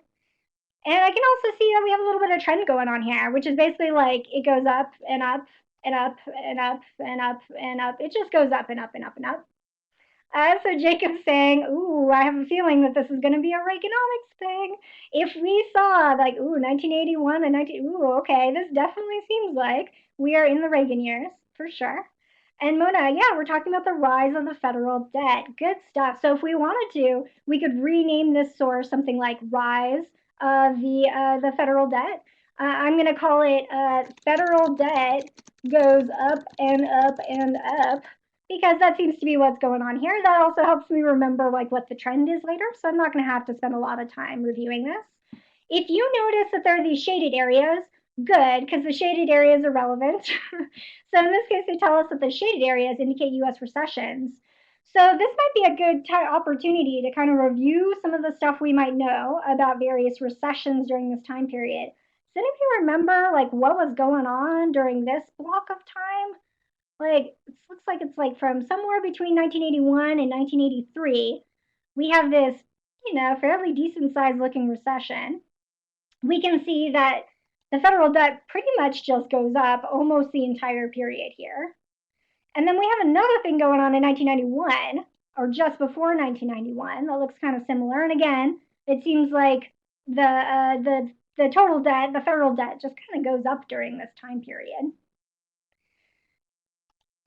So if you're starting to think, okay, like early 80s, that's sort of, we're talking about right after the late 70s, we had this stuff going on with the Middle East. If you're thinking about the price of oil and there being some kind of like oil crisis stuff going on around here, even if you can't get specific, yeah, that's some good stuff for us to be paying attention to.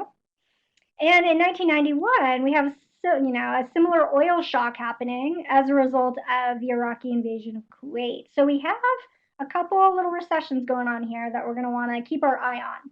Now, it's possible that the next source is going to give us more information about this. So we don't need to sprain our brains trying to figure this out right now. But it gives us a little bit of an idea of what's coming. So let's go ahead and move on to source 2. And let's read what's going on in this passage. Once again, we're going to start at the bottom, check out who said this and when, and then read through and see if we can come up with a better title for this source than source 2.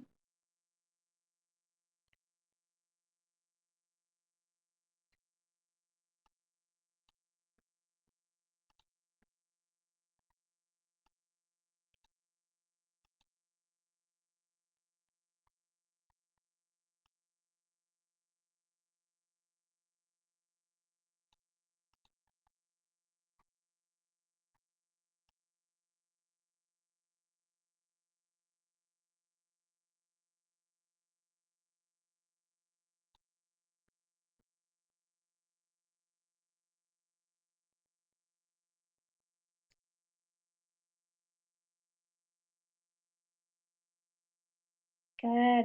So we have some good ideas coming in here about what's going on during this time period. So again, we had some discussion of Reaganomics. Ayush told us like stagflation stuff is going on. Ayush clearly had some premonitions about what was coming next. We had Wanda telling us about tax cuts, slight decrease in federal spending. And it seems like that's more or less what Reagan is talking about here, right? So Reagan is saying, hey, I know that we have had a lot of recessions recently, right? I know that we have had unemployment, that we've had this stagflation stuff going on with increased unemployment and increased inflation. Okay. And what am I going to do about it? Lily, yes. Lily, Reagan is promising some stuff to us. Reagan is promising us, okay, we're going to start to return power to the states and local communities. We're going to cut the growth of new federal regulations, rein in federal spending, and we're going to mobilize the private sector. And along with this, there's also some military promises, right? We're going to restore the margin of military safety that ensures peace, and we're going to call all of this a new beginning. Okay, good stuff. So we have to give this a new title. Amanda's saying let's call it the new beginning of supply economics. That works for me. We could call this the new beginning speech because that's something that may help you remember what it's about. I'm going to call it let's recover by reducing federal government. Because that seems like that's a oversimplistic summary, right? But that's enough to help me kind of remember the gist of what's going on here so that later, when it comes time to review this source, I remember the gist of what's going on without having to reread all of it. Okay, let's go ahead and take a look at a question, shall we? So here we go. Take a moment to read through the question to itself, parts A, B, and C, and then we're going to go ahead and start conquering this piece by piece.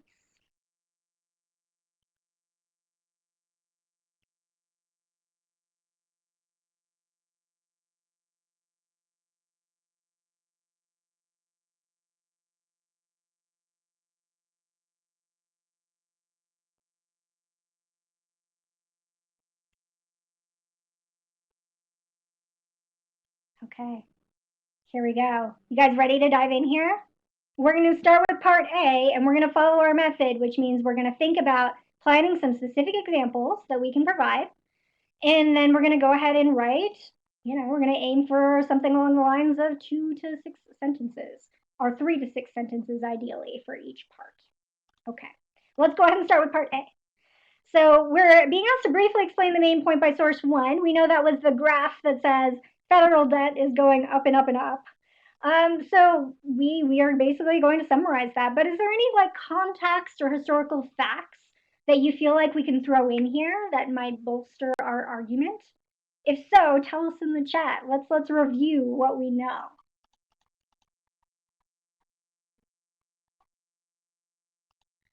So if it were me, I would definitely be talking about the fact that this thing just is increasing no matter what, right? It's even increasing more or less during all the recessions, okay? And it might be useful for us to talk a little bit about those recessions. Perhaps we can bring in a little bit of historical context there. But there are a lot of things we can talk about, so we're not all going to have the exact same answer here. Let's take a look at a student sample response and see what a solid answer to this question might look like. Now, I will warn you, there's actually one thing that I have a quibble with this particular student sample response. There's one word in particular that I think maybe the student could have used a slightly different word and had a more comprehensive answer. So when we look at the student sample response, we're definitely going to think about what the student did well here, but we're also going to think a little bit about what the student could have done a little bit better. Take a moment to read through this and let me know if you spot anything that seems a little iffy about this answer. And also things that you think went well.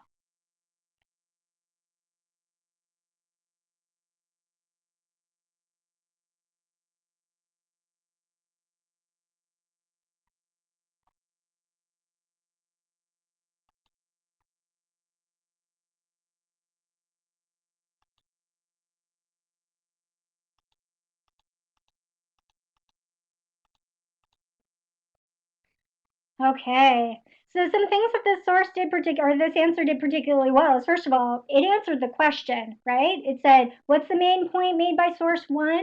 Well, we're talking about the rise in this debt over a long period of time. Provide some very specific analysis of what that graph looks like. So instead of just saying it went up, they're being a little bit more specific here, which is good because we have the graph right in front of us, so we should do that. Aaron, yeah. So Aaron's pointing out to us that this word deficit, I don't remember seeing the word deficit on that graph. Do you guys remember that? I don't know. I think this is maybe a little bit iffy because I'm pretty sure that graph says national debt. And for those of you who are in econ right now, debt's different from deficit, right? Deficit is like how much you overspend in 1 year. The debt is like your total cumulative debt over a long period of time. So I would be a little bit iffy about them using deficit and debt interchangeably here. I think the student probably means debt. So be precise, be careful, make sure you're reading those graphs carefully so that when you plan your answer, you can make sure that you're being as precise as possible in your response.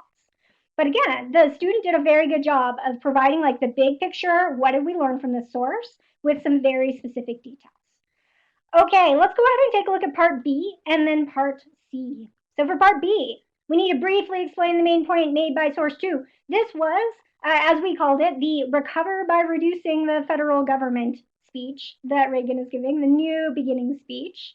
And we should plan some examples here, and probably we want to just provide a little bit more context around Reagan's economic plan and why those economic troubles were forefront in his mind. Take a look at a student sample account here. And again, we're going to talk about what went well here. First, take a moment to read.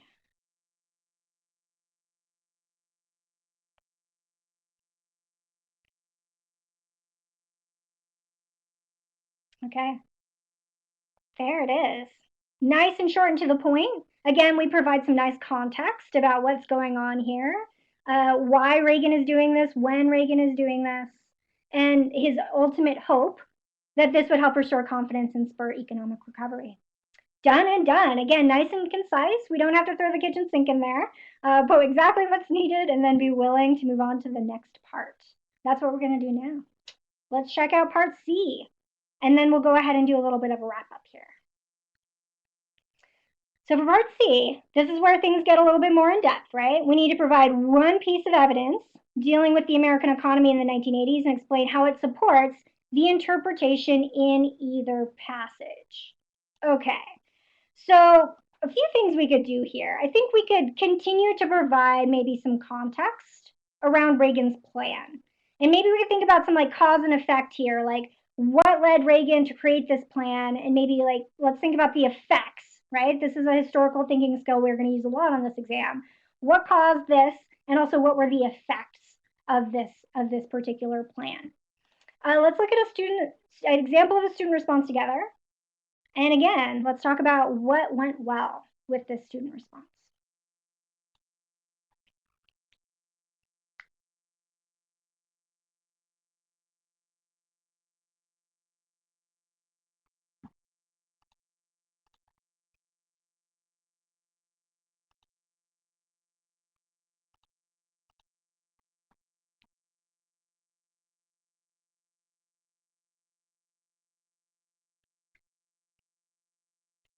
All right. So this one is a little bit less on the concise side, right? But it does a really good job of answering this question. It provides a little bit of context, throws in there some information about new federalism. It provides some information about like where this came from, okay? And also explains a little bit about the effects in terms of the US economy. Yeah, we got some specific evidence going on here. Exactly, Amanda. And we even get a little bit in depth at the end here about kind of why. In this case, the student is arguing that it wasn't quite as successful as maybe he wanted, and explains why. The increases in defense spending had an effect with the Cold War, and the difficulty in reforming certain programs like Social Security and Medicare. That's some nice specific context that the student provides here. All right, everybody. So again, a big part of your job here is in the planning stages. Don't forget those first 3 steps. Let's go ahead and take a moment to wrap this all up. Oh, and we're going to go ahead and talk about some tips that you can take away for when you're studying over the next couple weeks. All right. So here are takeaways, things that I want to make sure everybody here gets at the end of today's session. Analyze and plan. Please don't just start writing. Don't rush through your analysis of the figures and the passages and all of those things, because that's where you're going to get all of your most important ideas. And it also often helps spark things that you didn't even know you knew, but it might help take something out of the back of your brain and put it in the forefront so that you can use it as a good example. Just like with multiple choice, we do recommend answering the easier questions first. So do a little triage. If you see a question and you think, a short answer question, and you think, yikes, save that one for last, because you don't want to end up accidentally sinking all of your time into the first question. Make sure you address all three parts, of course. Keep an eye on the clock. Again, 10 to 12 minutes per question is roughly what you're aiming for. And as we saw, stick to the subject. It doesn't necessarily need to be long. Concise is great. Don't throw any irrelevant pieces of information just to show off what you know. Make sure you're including relevant information only if you think it's going to help support your answer. All right, everybody, I think one last star is definitely in order here for all of the hard work that you've put in so far in this session. Very nice work. Thank you for all of your fantastic participation. Please keep practicing so you can gobble up all of these points on test day.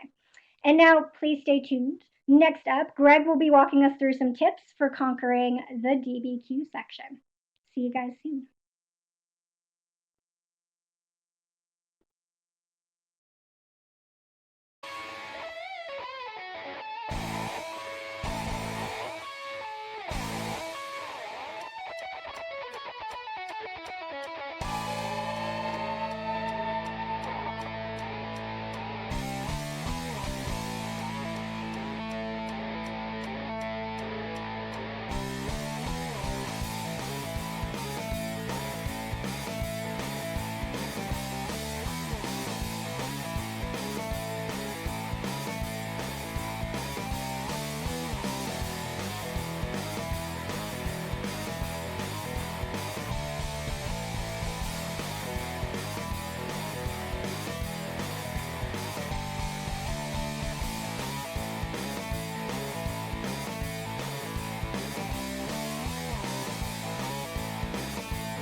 Welcome back, everybody, for our third hour of AP US history practice.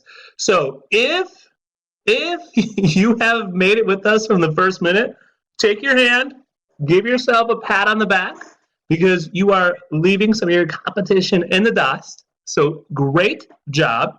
I hope everyone is leveraging this for something from your parents, maybe an awesome dinner, maybe Chipotle or something if that's what you love. My name is Greg. In case you're seeing me for the first time, I was here with us the first hour. We have 2 more hours to go today. We're going to look at our DBQs in our third hour. In our last hour, we're going to look at our long essay.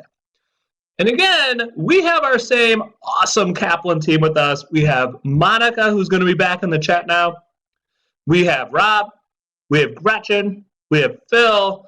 You're going to see Farah there too. An amazing team of AP US history experts. And I did have to change a little bit. I get excited when I teach. So that first one's a little bit beat up. So, probably that's too much information. That was probably too much information. So I was like, all right, I got to step my game up for the next part. So again, thank you all for sticking around here. So again, one question I saw come a lot in the chat, I thought I'd address this out loud. If you cannot stick around for this entire 4-hour period, or like you just got here an hour ago and you're like, that was great, I want to see the rest of it, we're going to put the link back in the chat. Essentially, you come back to where you are right now. You come back to that same link, and the recording will be available, and you can watch it up until test day. So, feel free to go back to yourself. If you have a friend that you think would benefit from it, let them know. I think I made a joke, but maybe not your enemies.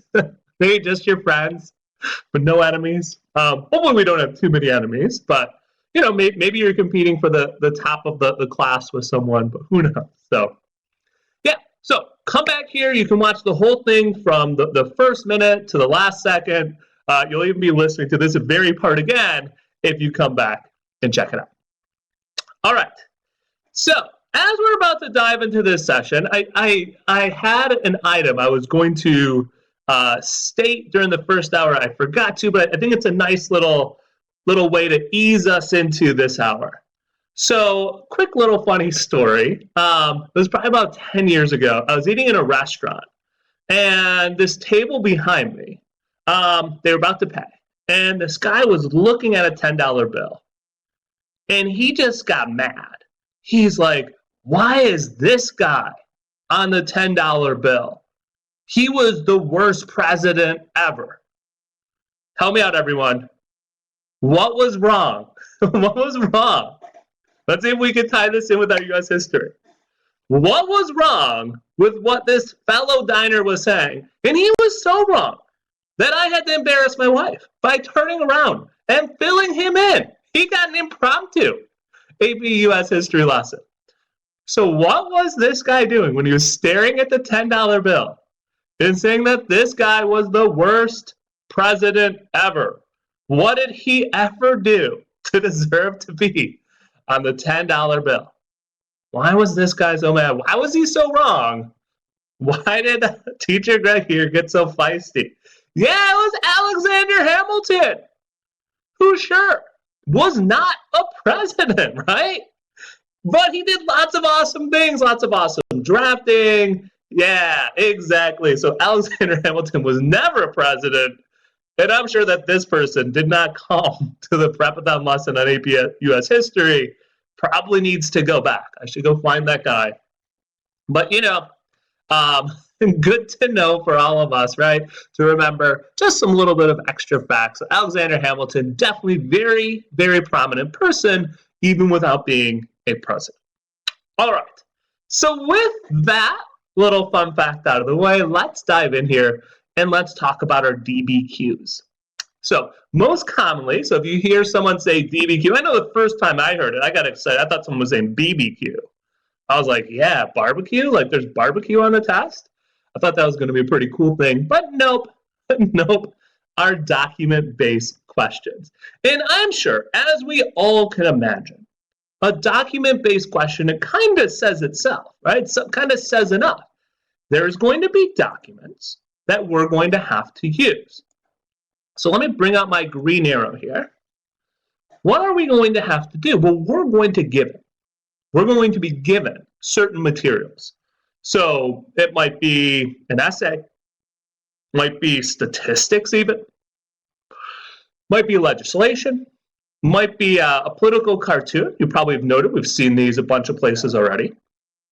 And what we have to do is we have to write an essay on that. So for some essays, we might just be given a question and it's like, all right, go for it. That's more like the long essay. But in the document-based questions, we're going to have to do what with those documents? I'll give you all a moment to answer. What do we need to do with those documents? What's going to be our task here that we're going to do with those documents? Well, our task, we're going to have to write an essay, right? We're going to have to take these documents, tie them all together, and this is a fantastic word right here, synthesize, bring together multiple documents and put it together into a cohesive essay. We're going to tie it together with a theme as we answer a particular question. So this is a single question. We'll be given 55 minutes to do this, and it'll count for a whole quarter of our test score. So let's dive into it a little bit deeper, and let's start to think about, all right, how should I tackle these? What should I do? And great point by Moraga saying you should analyze them. Absolutely. Jose is saying you should back up your answer. Definitely, right? And what I'm already seeing then is what you'll want to do is you want to include them. And I like what Amanda is saying too. You're going to have to group them together, probably into themes or ideas, or put them into paragraphs, analyze them, and write a cohesive essay. So the way I'm going to go about tackling these problems, first off, let me ask you all this. How many of the documents should I use? So I'm on the screen here, it says more than half. That's the default AP rule. That's the default guidance you'll get from the test maker. How many do you think we should use? I'll open that up to everyone. So if the guidance is more than half, how many should I use? And I want to really emphasize should. How many should I use? And I'm thinking, wow, right? I probably should use like a lot. And here's my favorite answer. As many as you can. If I can use all of them, fantastic. But if there's like maybe all but one and the last one really doesn't fit in too well, feel free not to use that one. But definitely our goal, even though the guidance simply says more than half, all or all but one is absolutely what we should be thinking. Definitely. All or all but one. And I like what Jacob's saying. As many as you can. Yeah. Get rid of that question mark, Jacob, and give yourself an exclamation point. Yes. And Jesse's saying it too. All or all but one. Yes. Great. Perfect. All right. Now, most important thing as we're thinking about which documents to use, they can't be random, right? We can't just throw in like a sentence, this was document 2, right? We can't just simply say that, like a random sentence that doesn't fit within the flow, doesn't help develop our essay at all. We want to make sure we avoid doing that, okay? All right, now as we're analyzing our documents, it is really important to use the reading period. So suggested you use about 15 minutes to read and take notes during that time. Do not, again, like as we talked about during the multiple choice section, this should not be a passive exercise. As Monica talked about during our last hour, we need to annotate. I'm sure we've heard that word a lot, maybe too much from some of our literature teachers, but it's absolutely essential on this test. We have to take notes. We have to start thinking, how do these documents answer the question? How am I going to put them together to have a theme that makes sense? How am I going to flow from one piece to another? So just because the documents are given in an order of 1 to 8, it doesn't mean I'm going to talk about 1, then 2, than 3? No. I'm going to talk about them in an order that gives some good logical flow. Next up, I want to decide which documents best support your argument. Okay, can I get some help here? What is another word for the argument I'm making? I'm looking for a word that starts with a C. It's another word for my argument, the big overall thing I'm trying to say. What is that? What should we be thinking of for that? Well, hopefully, you're all thinking, okay, Greg, I got to make some claims. I got to make maybe an overall claim, and each claim should have support.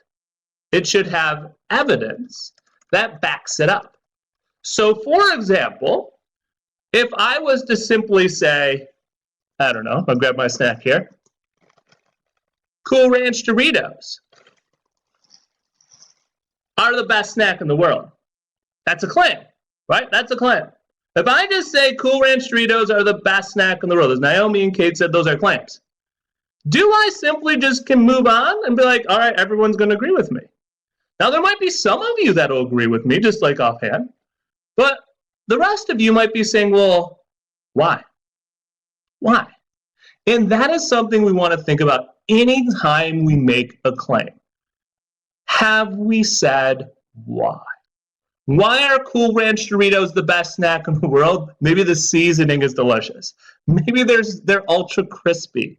Maybe you can use them as the base for nachos. Or they taste really good with making tacos. Or, I don't know, something else. I'd want to give you some other reason why I think so. So that is one of the biggest areas that we can go wrong or go off the tracks a little bit when we're just making claims without support, without evidence, without backing it up. So that is something I want to make sure we're all thinking about. Make sure you include the evidence or the support. So altogether, this is an argument essay. Can someone help me out? What word / single letter should virtually be banned from an argumentative essay? What word, and here's my hint, it's a single letter, should be banned, virtually banned from an argumentative essay? And what we want to think, when I'm making an argumentative essay, it's a persuasive essay, I want to use the simple declarative voice. I don't say, I think that Doritos are the best. I say, Doritos are the best, and then I give these reasons. And once I do that, I'm making it more universal. And anytime it's more universal, it's going to be more persuasive. Because if I said, I think, I believe, well, that's just saying, well, it's my favorite then, right? That's not going to be convincing the entire world that this is the way it is. So we want to make sure we're watching out for the word I, or I think, well, I think it's kind of like this. We want to make sure we're watching out for that language and instead use that declarative voice.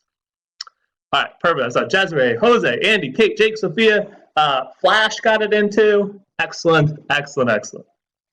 All right. As we're paraphrasing, as we're kind of putting this all back together, we want to paraphrase whenever possible. We don't want to simply restate like an entire passage or an entire portion, just enough so the reader knows what we're talking about. And we'll talk in a moment about how we can cite the documents as well. Now, in addition, this is a really, really, really important point. I want to use outside evidence. If you look at the precise instructions, we'll take a look at that in a sec, you have to use outside information. Now, how does that outside information help? How does it tie in?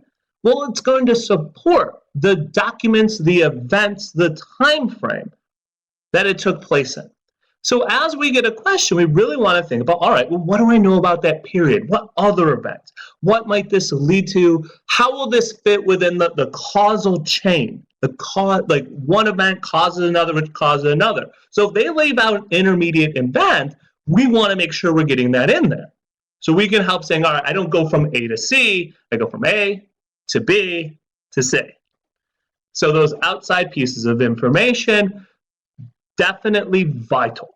We want to make sure they're from the right time frame, they're on target, they're causing what came after. All right, so again, as I talked about earlier, we have to use that evidence. We cannot simply make our claims. Now, as we take a look at the scoring for this section, I find it really instructive for us to think about what needs to go into it, right? We have to have a clear thesis. We can't simply say, well, I can see this side, I can see this side. No, we take a position. It's argumentative essay. And then our argument develops logically. One thing causes another thing, which causes another, causes another. We can see how it all fits together. Our next item here, document analysis, that we're using the documents that are provided. We've done proper analysis. We're given like a little bit of a historical framework. And again, we're putting it together. Ooh, a whole 2 out of the 7 points, everyone. Evidence beyond the documents. Okay, so we cannot simply use the documents. We have to tie in outside things. Otherwise, we're really limiting how well we can score in this section. And then lastly, synthesis. That just means bringing it all together. Tying it all together is vital. All right, so hopefully that gives us a little bit better idea of our task. Once we have the scoring, we're like, okay, I got to do these things. All right, so let's keep diving in now. And let's take a look at our first prompt. Help me out, everyone. Give me another word or another phrase to describe the period we're looking at. Help me describe this period. So take a moment, read this question, and then tell me the period.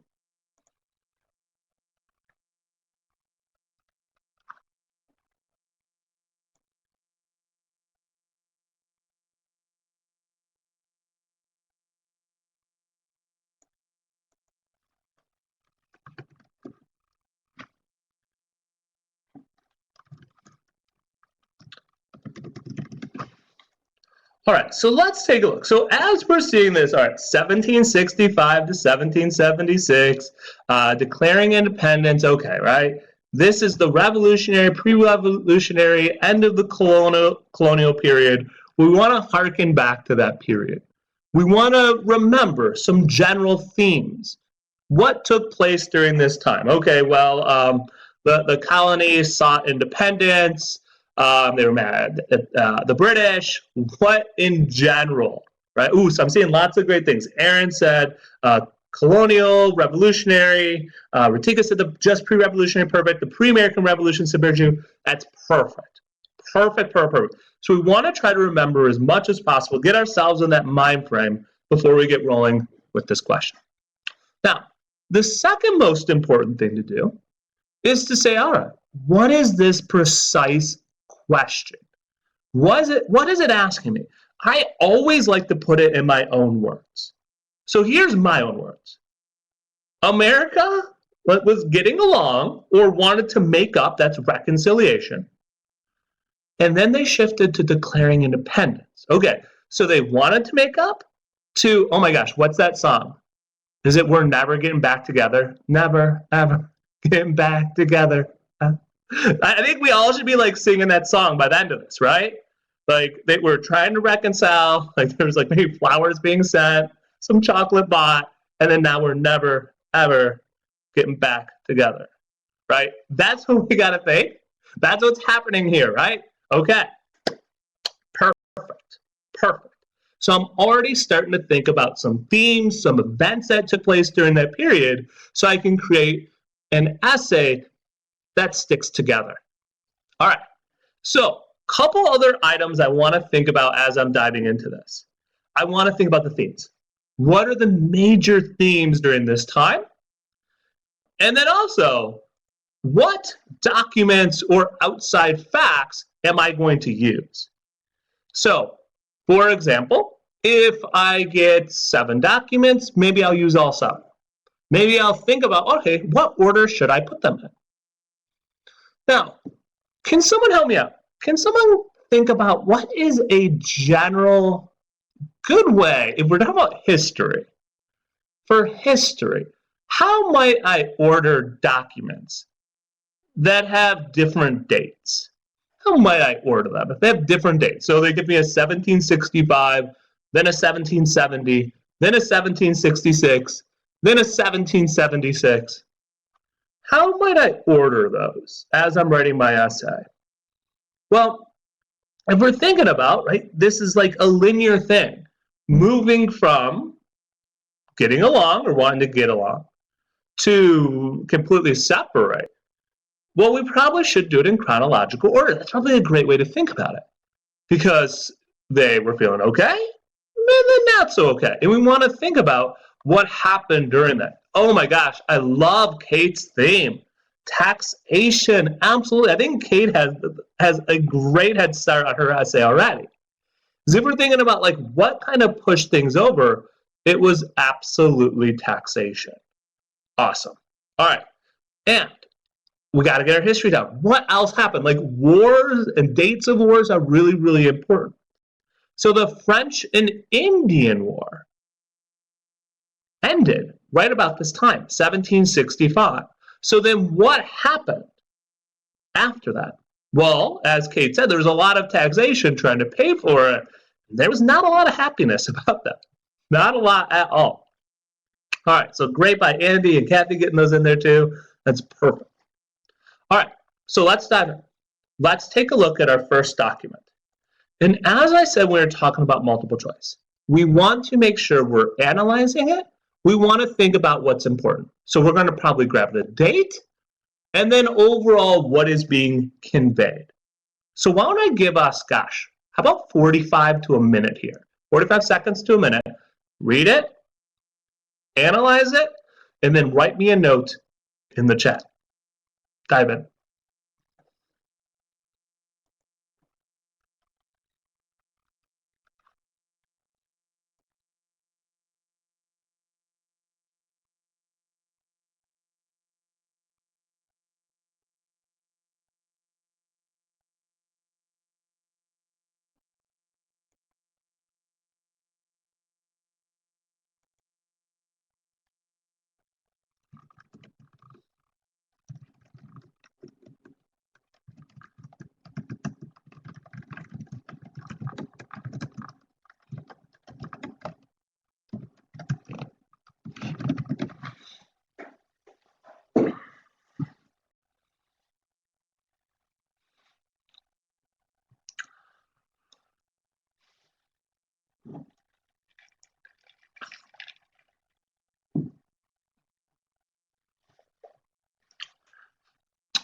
All right. Now, just a quick little note here. We've put a link to a PDF for the documents in the chat, so feel free to click on that just in case you want to go back to any of the documents that we've looked at. All right. So this first thing, I'm seeing some great answers here. There's no representation. Sons of Liberty, right, formed due to these issues. Absolutely. So an important thing to remember about the Stamp Act Congress, it was in reaction to the Stamp Act. So the Stamp Act said what? Feel free to type that in. What did the Stamp Act do? So the Stamp Act. So as I talked about in the first section, there was a whole bunch of acts, end of the colonial period, begin the revolutionary period, that were taxes that were really, really disliked by the colonists. And the Stamp Act was definitely one of them. There's Sugar Act, Stamp Act, a whole bunch of them.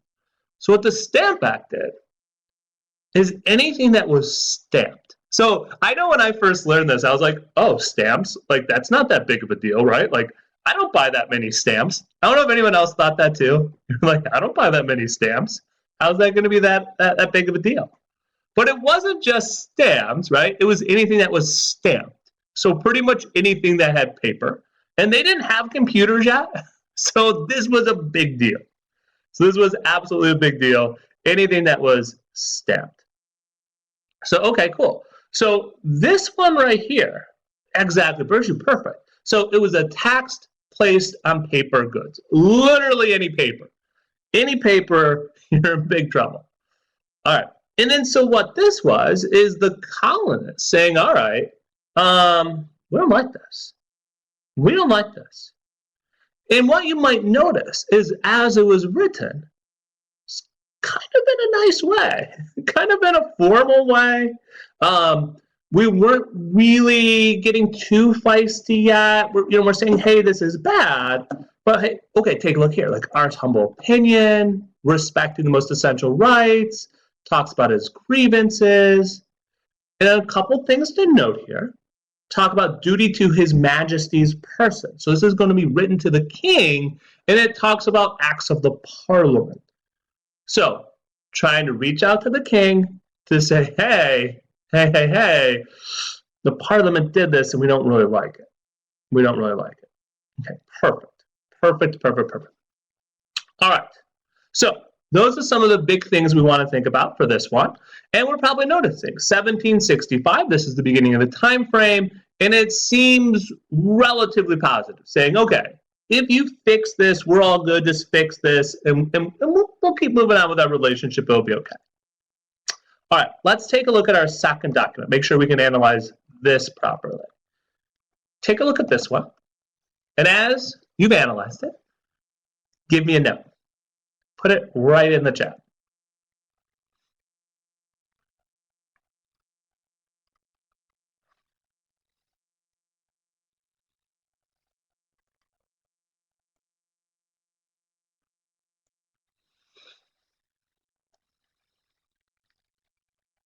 Now, I'm sure a lot of us are looking at this and saying, oh yeah, the Boston Massacre.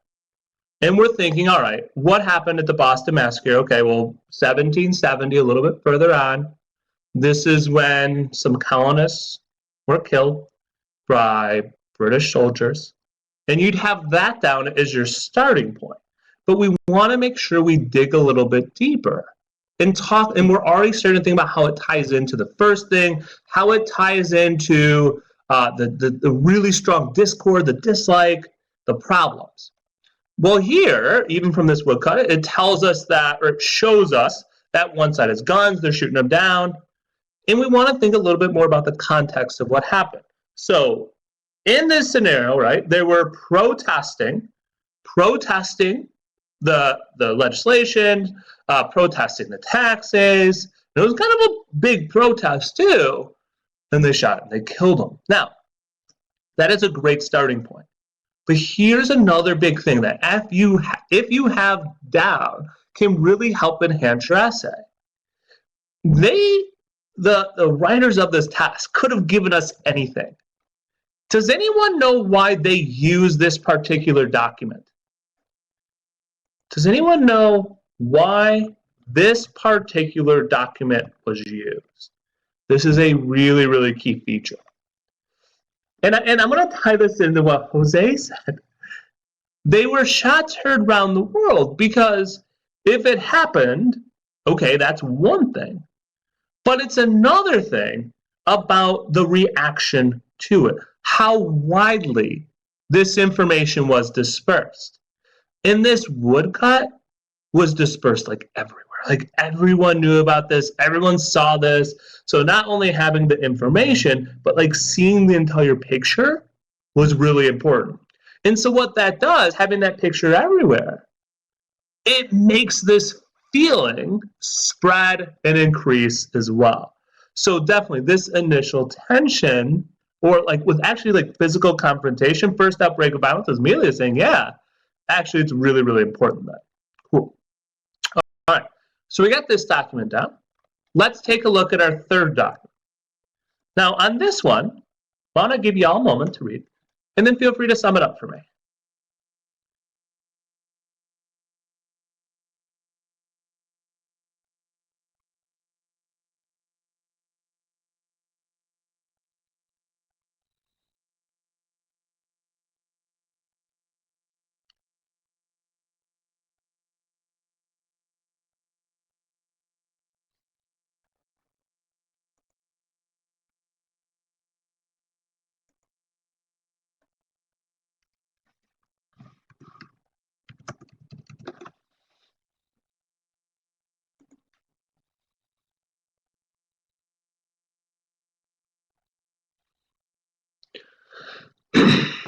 All right, so this one was a little longer. So I tried to give us a little bit of extra time.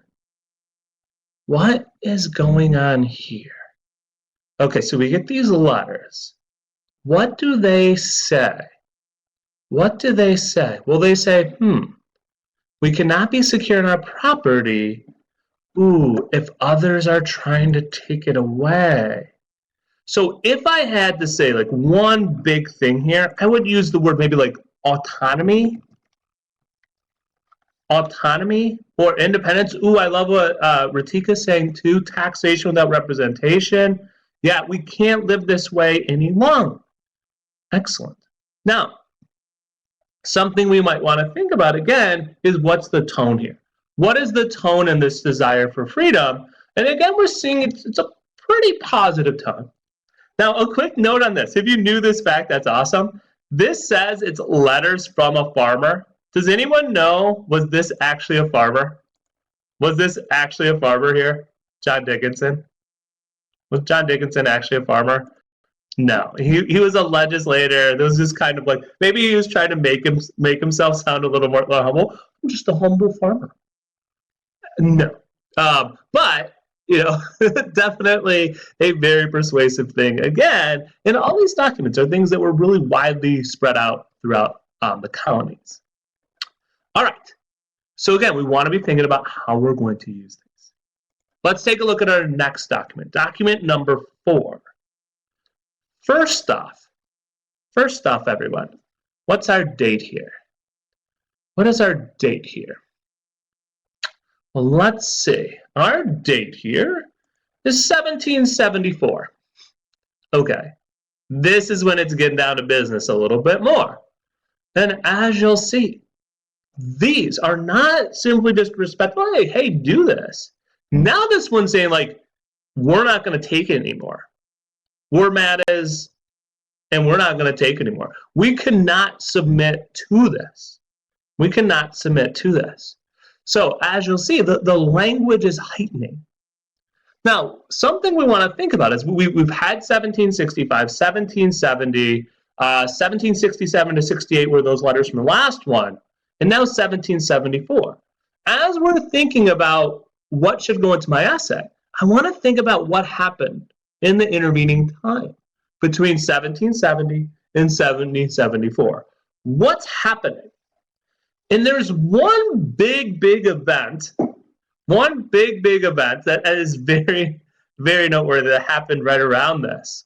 And it's a very famous one that I always laughed when I saw this, the Boston Tea Party. So, right, this was not like a party, right? This was not simply a party. I think we all know that by now, right? They didn't have tea together and like that was the reconciliation.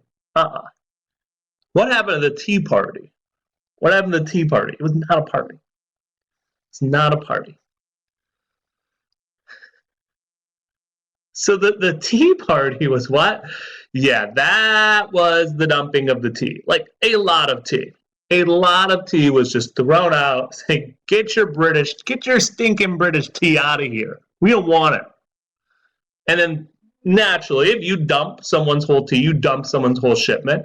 I feel like I'm watching like a TV show where it's like, all right, you do something to one side, and someone's gonna do something to the other side. And gosh, has anyone seen Anchorman? Has anyone seen Anchorman? That's what this is reminding me of. Anchorman, like they have this like scene where they kind of get in a bit of a fight. And they're like, wow, that escalated quickly. And I think that's kind of what we have here. It's just more escalation. And again, maybe that's our theme of our essay. How we're going to tie it together, that escalation. Something happens afterwards, boom, boom, boom, boom, boom. And then after the Tea Party, we had the Intolerable Acts, which got even more punitive. It's like, oh, you didn't like being taxed? We're going to tax you even more. You throw a tea over, we're going to tax every cent away. So what we want to watch out for, what we want to think about is how these ideas relate to each other in the outside information. We want to start already filling in the gaps between the documents that they give us here. All right, let's take a look at document 5 now. Can someone find some language for me here that things are really escalating now? Things are really escalating. Find me some language. Find me some language that tells me, hold on. Yeah.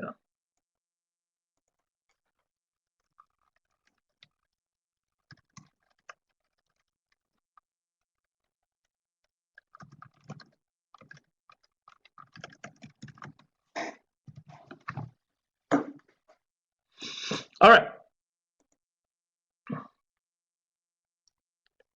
Let's take a look. What language do we have here? Oh my gosh, right? Ooh, I think I found it, everyone. The profusion or effusion, sorry, the effusion of blood. Okay, if I'm putting that in a letter somewhere, that tells me that something is imminent. Even though like olive branch, extended olive branch, it's supposed to be peaceful, this is like, well, you know what? If you don't want to make peace, blood will be spilled. Blood will be spilled. Ooh, what I love what Flash is saying too, the impending calamities, the effusion of blood. Yeah, look at all this language. Exacerbate, inflame. Like this is a very flammable, right? Very maybe flammable just essay excerpt in general. Right? This one is pretty out there. Ooh, violent resentments, incurable animosities. Seeing lots of things here, right? So this tells me, yeah, it's rising. And again, I'm going to raise these documents. I'm going to maybe give a little bit of historical background for what the Olive Branch Petition was, and then anything else that I can fill in. So the Olive Branch Petition, this was sent by the First Continental Congress to try to, again, fight back. All right, now, as we're moving forward, we got 2 more documents. Let's take a look at them. Might be getting even more out there. All right. Ooh, Thomas Paine's Common Sense. And I don't know if anyone knows this. A kind of cool fact about Common Sense. Allegedly, it's the most published U.S. book ever. Did anyone read Common Sense? I feel like I read it in like 3 different classes. I think I read it in like a literature class and in like 2 different social studies classes.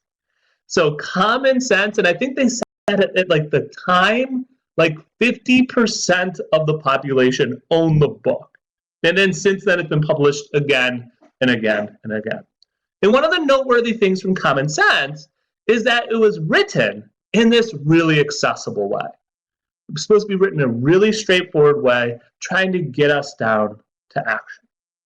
So as we see from this excerpt, what do we notice here? What do we notice from this excerpt?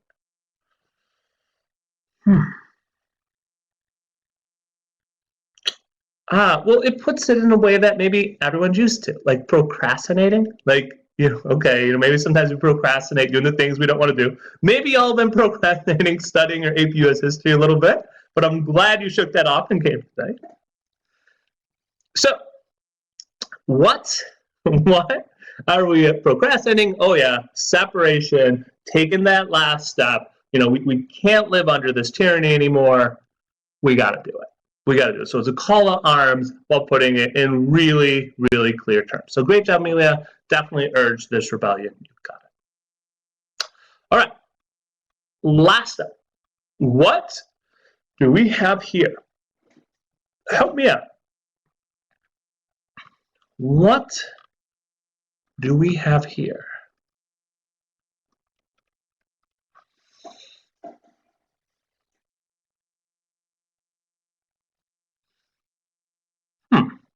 Wow. We have what? Ooh. We got King George III, a statue. And what's happening to it?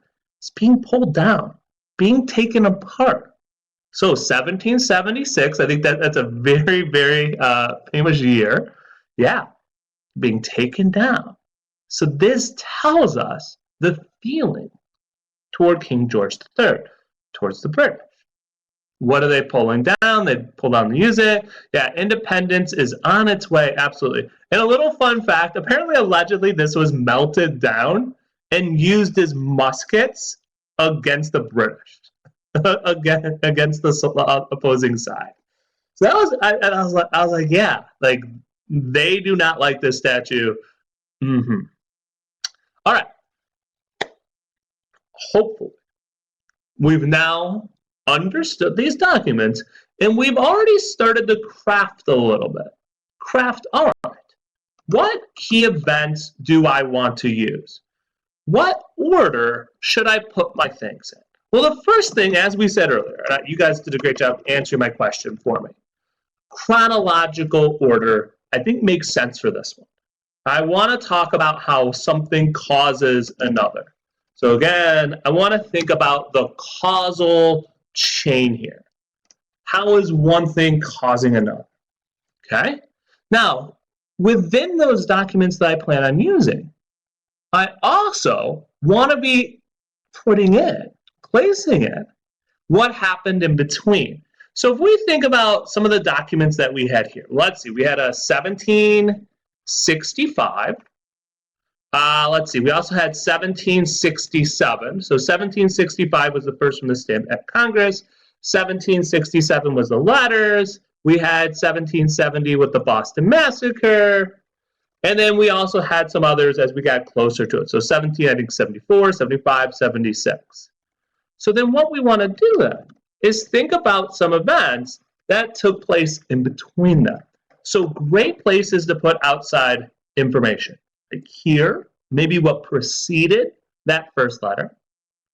What came in between here? What came in between here? What came in between here? So take a moment. Give me some other pieces of outside information that might be helpful. So I'm going to give you all like 30 seconds or so to answer that. What other pieces of outside information? I think I referenced some earlier, but I'll open it up to you. What other things might I place in here?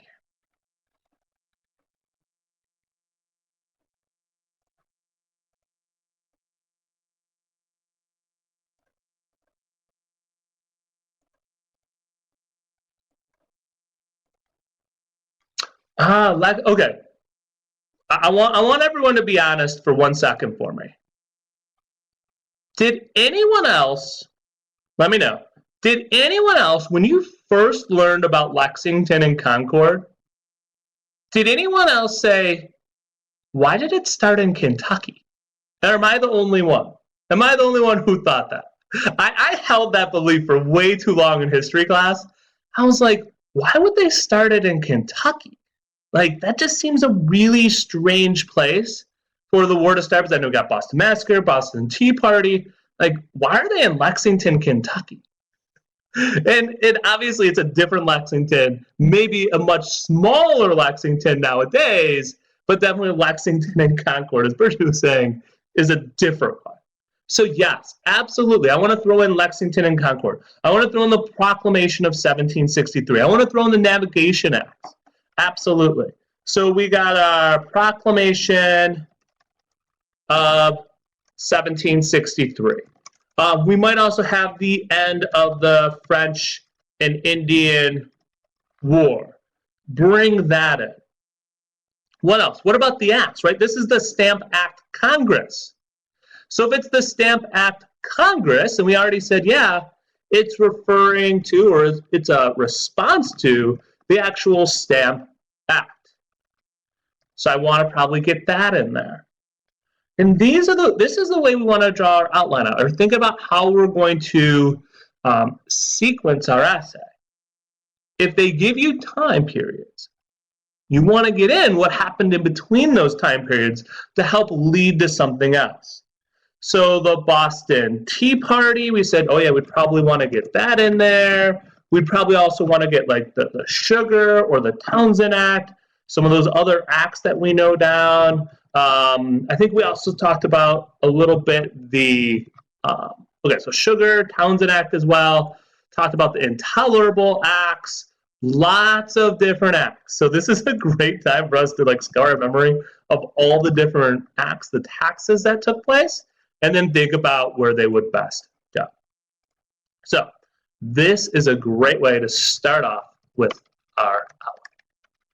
All right, so now that we have that down, let's think a little bit more about how I should arrange my essay. So when you're drawing an outline out, let's think about this. help me out, everyone. What should go in my intro? What should go in my introduction?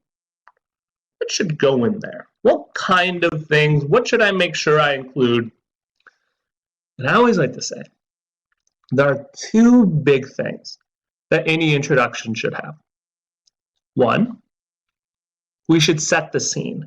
Often you might know this as like the hook, or it might be just paraphrasing what's going on. We can call it any of those things. Paraphrasing the hook, setting the scene, whatever we want to call it.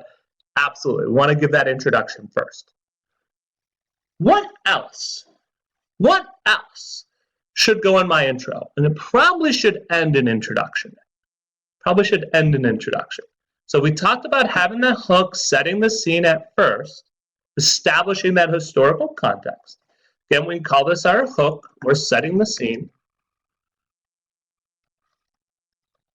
Synthesize. Absolutely, Amanda. And then we should have our thesis. Absolutely perfect. So those are the two big things that we need. So we need our thesis and we need our hook or setting the scene. I love that historical context note as well. Absolutely perfect. Great job. Sherry, Desiree, Amanda, Andy. Excellent, excellent answers. All right. So that should be our introduction. Be careful, though, that your introduction does not overwhelm the rest of your essay.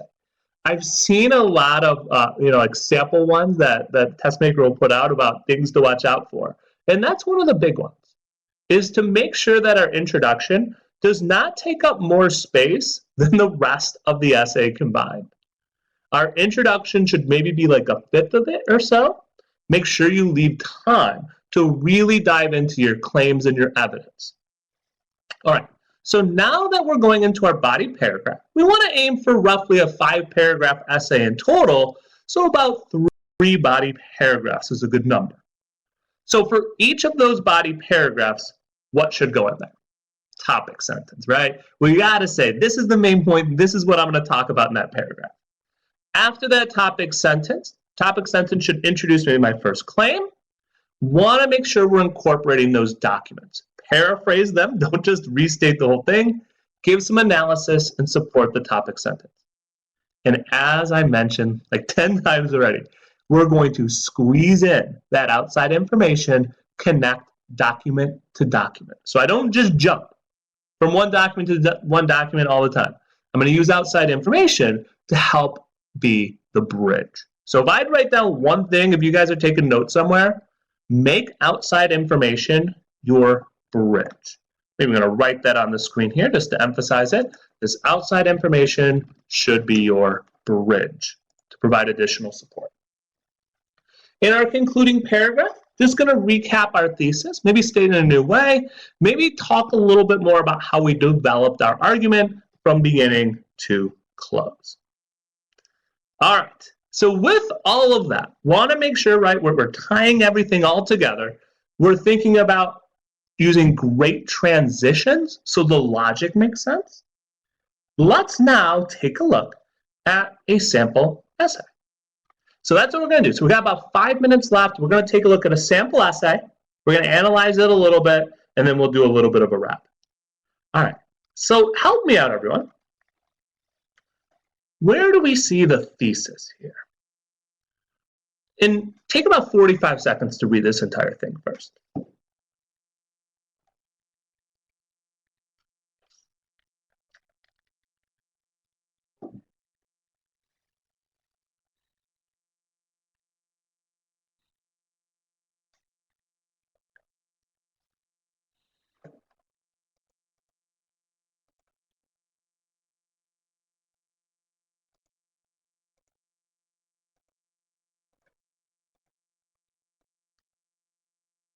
So as we're taking a look, here we go. This last part, which is probably where we should have it, is our thesis.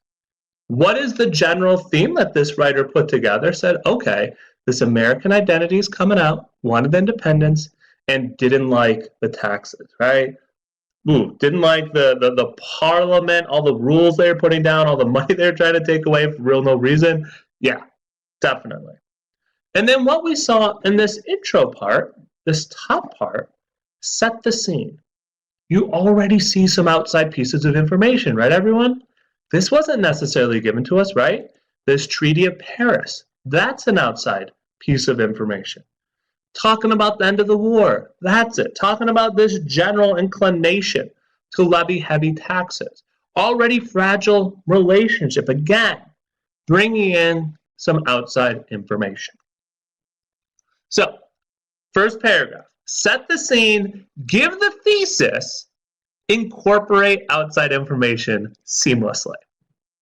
All right, let's take a look at our second paragraph or our first body. Once again, I want y'all to read it to me. Or not read it to me. Read it to yourself. Don't read it to me out loud, because I won't be able to hear you. So I'll give you about a minute to read this, and then we'll talk about it.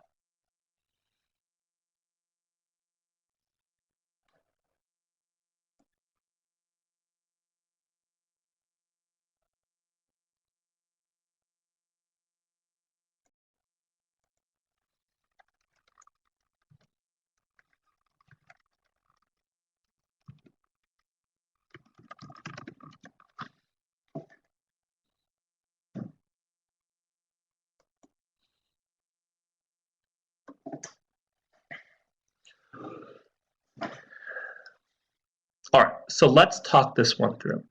A couple things I want to talk about with key features here. First off, this topic sentence here generally tells us about the unsuccessful levying of taxes. So what do we get throughout the rest of this paragraph? Unsuccessful, trying to levy the taxes. The Sugar Act, outside information. As document 1 is brought up, you'll notice this is how we cite it. Simple like that, don't have to go overboard. Document 3, why is this next? Because time frame wise, document 3 was late 1760s. Document 2 was 1770. Okay. All right, let's take a look at our next paragraph. What do we notice again? So I'm just going to talk about this one in general terms. You'll see document 2 is now brought up, right? 1770. And as it's brought up, outside information is used.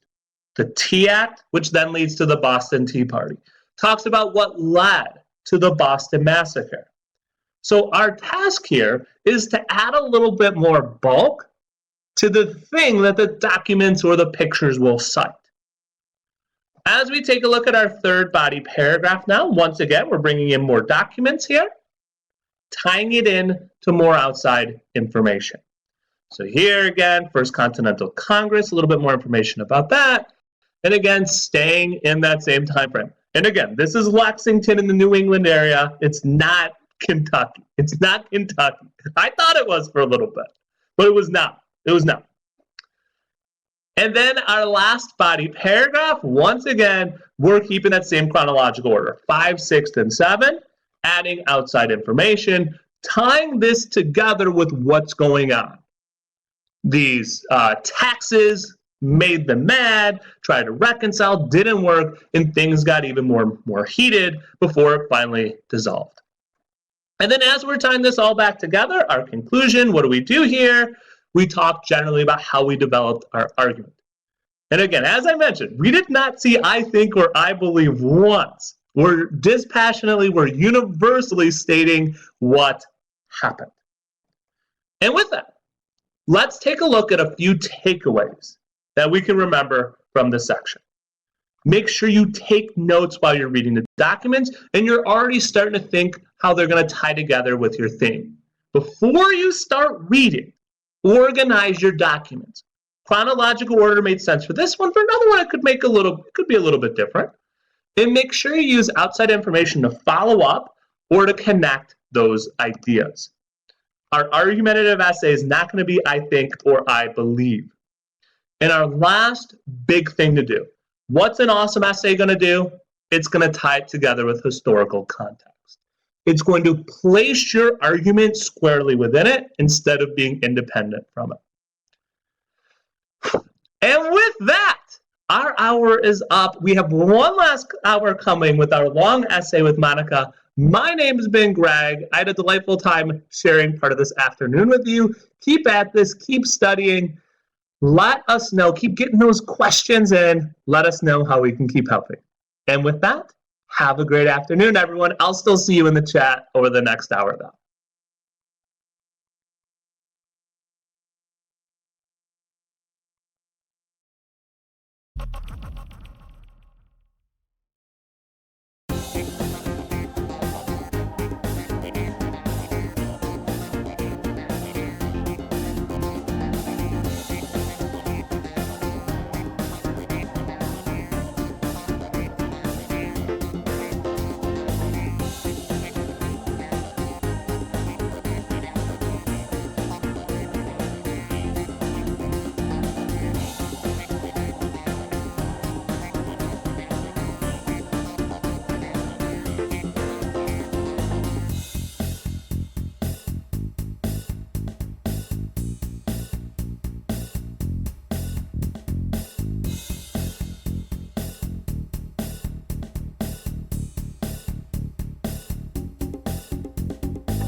Welcome back, history fans. My name is Monica. You may remember me from earlier in today's session. Go ahead and tell us in the public chat, have you been here since this began?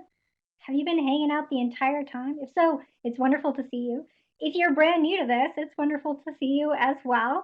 As before, we are joined by a whole raft of AP US history experts. In the background there, you're going to be hearing from Greg, who is now off camera but is still waiting in the background answering your questions in the chat. You'll also hear from Rob, Phil, Gretchen, and Farah. So as you have questions, please don't hesitate to let us know. You can type right in that chat on the right-hand side of your screen. Note that not all of your questions will immediately become visible, but we can see all of them on our end, so we will be interacting with you one-on-one as you have questions. Note that in this session, the final session of our AP Prepathon for U.S. History, we are going to be talking about some strategies for conquering the long essay section. How are you guys feeling about the long essay section? Tell us in the public chat. Is this your favorite section? Is this your least favorite section? This is definitely the section that is at the end of the exam, which means you're probably feeling a little tired by the time you get this far in the exam. So that's fine and normal. I see a lot of you guys have been here since 1 p.m. That is awesome. 1 p.m. Eastern, I should say. Fantastic. Well, let's go ahead and dive in. Again, tell us how you're feeling about this section, what your concerns are, what you're looking forward to, things you feel comfortable with and less comfortable with. We're here to help you out. And we're going to be doing something similar to what we've done in the last few sessions of today's Prepathon, which is we're going to be focusing in on some specific strategies for approaching this particular question type. And then along the way, of course, we're going to get a chance to review some important historical periods and events. So it acts as a nice review for you guys of things you've already been learning in your AP U.S. history class. So we have Rihanna's telling us she's not feeling great about this section. Kayla is saying, I haven't been taught this at all. Well, Kayla, I'm so glad you came. We're definitely going to walk you through the steps of how to approach this section so that you feel comfortable on test day. Maddie's feeling pretty good. Awesome, Maddie. High five. We are going to be counting on you, Maddie, to help us do well on these essay questions we're going to see in a moment. So thank you for coming. Let's go ahead and dive in. We're going to start the way we always start, which is like, let's get a little bit of the lay of the land here. And we're going to start by taking a look at the format of the long essay section. So join me, we're looking at the long essay section, and we're looking at one question. Of course, you have a choice of two, which is good news, right? That means that if you see an essay question that you don't like the look of, that's okay. Feel free to read the next essay question. You will have a choice. You have 30 minutes to respond, and this will take 15% of your total exam score. Students will have a choice again between two sections, and you should explain or analyze significant issues in U.S. history. All right, so we're going to be walking our way through here the associated tasks and the scoring for this section. Let's start by talking about some skills that we're going to be tested on here. So first things first, we're going to keep in mind that as a general tip, if you haven't already, it's worth your while to think about creating a mental bank of historical examples. And this is something that's helpful for the entire exam. So we're talking about thinking through what are some examples that I like to use, that I use frequently. If you're like a New Deal kind of person, be prepared to use some New Deal examples. If you're a fan of World War I or World War II, start to develop a bank of examples that you might want to use for those sections. So we're going to talk about that a little bit together. You're going to be asked to construct an argument that's based on some of the historical thinking skills that you guys have been practicing in your AP US history classes. So that means things like comparison, causation, continuity or change over time, and periodization. So this is something that we're going to be focusing on for sure in the essay section, because we know that there are some specific points that we can earn by showing off our mastery of those skills. We're also going to be asked to build an argument that synthesizes information. And so if you guys are thinking about the synthesis already, we're going to talk about what that point is all about and how we get it. And just like what we talked about for the DBQ section and for the short answer section, we're going to make sure we stick to the time period. So we're going to avoid throwing in the kitchen sink. Our job is to just include relevant information. And in general, if you're thinking about organization, you think about including one paragraph for each piece of the prompt. This is basically our way of saying, hey, you know that there are going to be multiple pieces, multiple parts to these questions. So just like for short answer and DBQ, we're going to have to make sure that we're addressing the full question, every single part of the question in our response. All right, let's talk about scoring. This is where things get a little interesting, so we want to make sure we understand how they're going to be looking at our essays and how we can make sure we scoop up all of the points. So we're looking at a total of 7 points available to us. You get 2 points for having a good thesis statement. You get 2 points for having using a targeted historical thinking skill. And you get 2 points for argument development, which means using evidence, and finally 1 point for synthesis. So let's break this down in a little bit more detail here. So for this thesis part of things, tell us in the chat, do you have trouble getting these the thesis point? Do you have difficulty racking up the points that you need from this particular part of the section? If so, the 2 really important components that we have to be on the lookout for include that we need to make a historically defensible claim, and we need it to respond to all parts of the question. All parts of the question. All right. So in addition to that, we need to make sure that when we are looking at our targeted historical thinking skills, we need to describe how the event was different or similar to surrounding events. And in order to get the second point, we have to do one more thing as well, which is explain the extent to which it was different or similar from surrounding events. Okay, so it's not enough to just describe what the event was. We also have to explain the significance, the extent to which it was different from surrounding events. So this is very similar to what we've already been talking about in the short answer section when we talk about creating context. We are going to be making sure that we provide the context. What was happening around this event? How is it different or similar to those surrounding events? All right. For using evidence, again, in order to get both points, we need to do a few things. We need to describe the specific or relevant examples, and then we need to explain how they prove that thesis. Okay. And then finally, we have synthesis. This is the part where we need to extend our argument, and we can do that a couple of ways. One way is we can extend it to a development or a different historical period or region. In other words, we can extend it to another time or another place if it's relevant, or we can extend it to a theme that is not already part of the question. So if the question is asking us about economics, for example, we could plausibly get that synthesis point by extending it to talk about politics or social or cultural or intellectual history during that time period. And I'm realizing that it should be 6 points total on the slide. I think that this is an error here on the slide. There should actually just be 1 point for thesis, and we're talking about a total of 6 points. Apologies for the confusion there.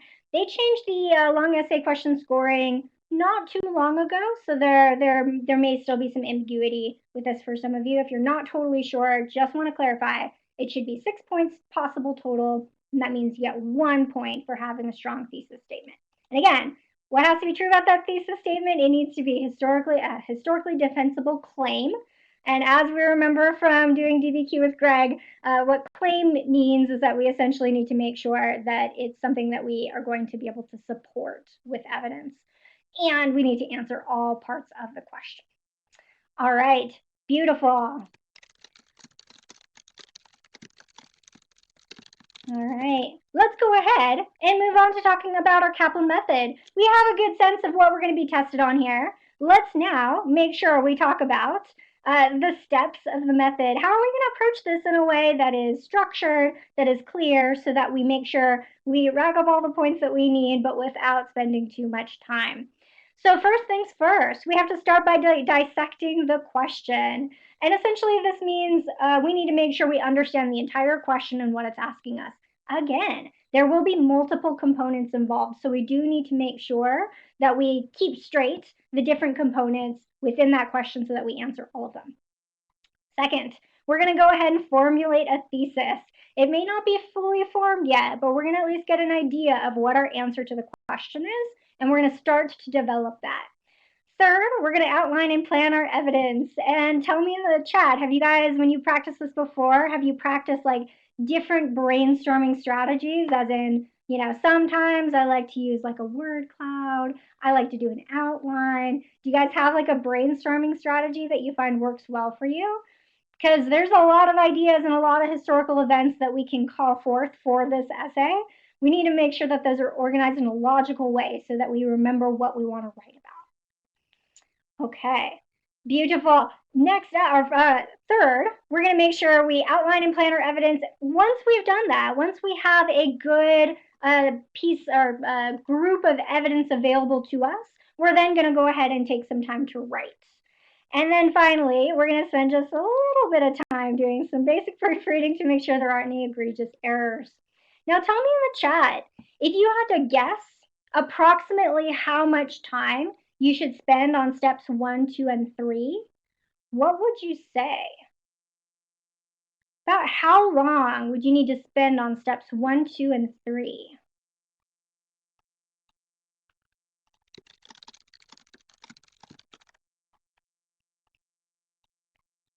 Tell us in the chat what you guys are thinking.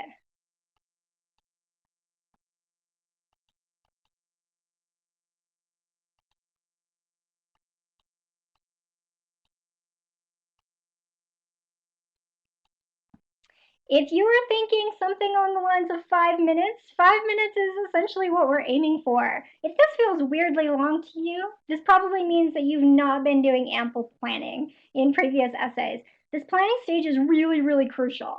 So that's why we say a full 5 minutes, and I totally recommend that you guys practice with this sometime between now and test day. Sit down with a stopwatch, time yourself for a full 5 minutes, and then at that point, you're going to get a sense for how long that is. It might feel like a weirdly long period of time, but the fact is, it's actually something that's really crucial to making sure that you have a strong, supported, developed essay. From there, you'll have about 28 minutes to write, which leaves you 2 minutes remaining to proofread at the very end. All right, beautiful. Let's go ahead and move on to talking a little bit about our first essay prompt.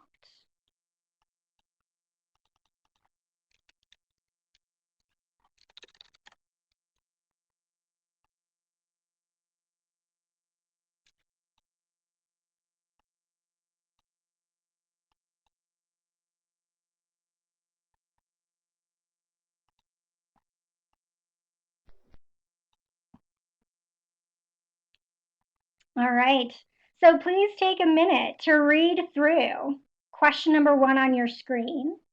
Remember that as we're reading through this and as we're planning together, we're going to be making sure that we scoop up the thesis point. We need to make sure that we're scooping up our historical analysis, historical thinking skills points.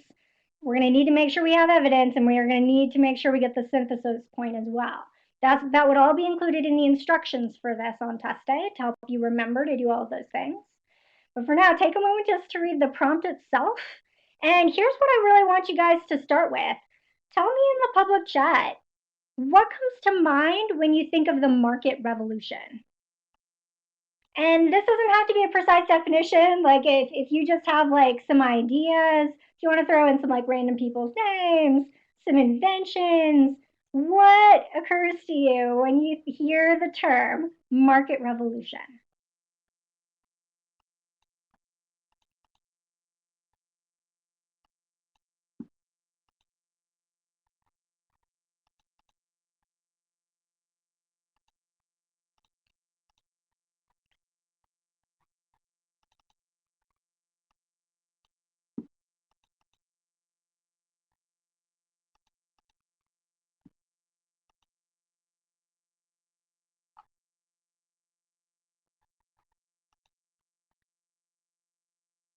All right. So if this is something that's feeling a little hazy to you, by the way, if you're like, oh, Monica, nothing comes to mind when you say market revolution, that's a good note, right? Make sure you write this down. This is probably something that you're going to want to do a little bit more prep on before you take your test in 2 weeks. We do have a lot of great ideas coming into the chat, though. Andy tells us he starts something about factories. Good stuff. We know that during the market revolution, we have basically the birth of the Industrial Revolution in the northern part of the country. So we get the first factory was established by Samuel Slater in 1790. Good stuff. We get the textile mills in New England. Rihanna's starting to think about the Gilded Age. We're definitely headed in that general direction. We've got urbanization, says the Sugar Lord, which is exactly right. As people start moving toward these factories, we get an increased concentration of people in these urban areas. And yeah, people start to become consumers. So we get a like further development of the economy of the United States because we're manufacturing lots of things and we have the ability to send them to markets and trade them back and forth and all of those good things. Okay, fantastic. So now that we have like an idea in our head of what we're talking about, let's make sure that we have addressed all of the important components of this question. Tell me in the public chat, what are the two components of this question that we need to make sure we address? Because I guarantee you guys, there are going to be some people on test day who are going to only address one of them. We need to answer the full question. So what are the two components that we need to make sure we address here?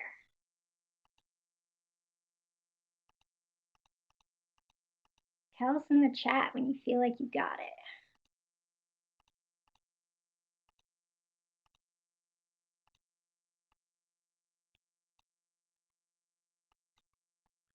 All right, so if you are thinking like, okay, here, first things first, I see that the question is asking us about the impact the market revolution had on internal migration. So we have two variables there. We're saying that the market revolution is affecting or impacting internal migration. So that's first thing. And then second, we need to think about the effect this migration had on the US as a whole. So we need to make sure that we are responding to both pieces of that prompt. Those are two different components of the same thing. We need to make sure we address both.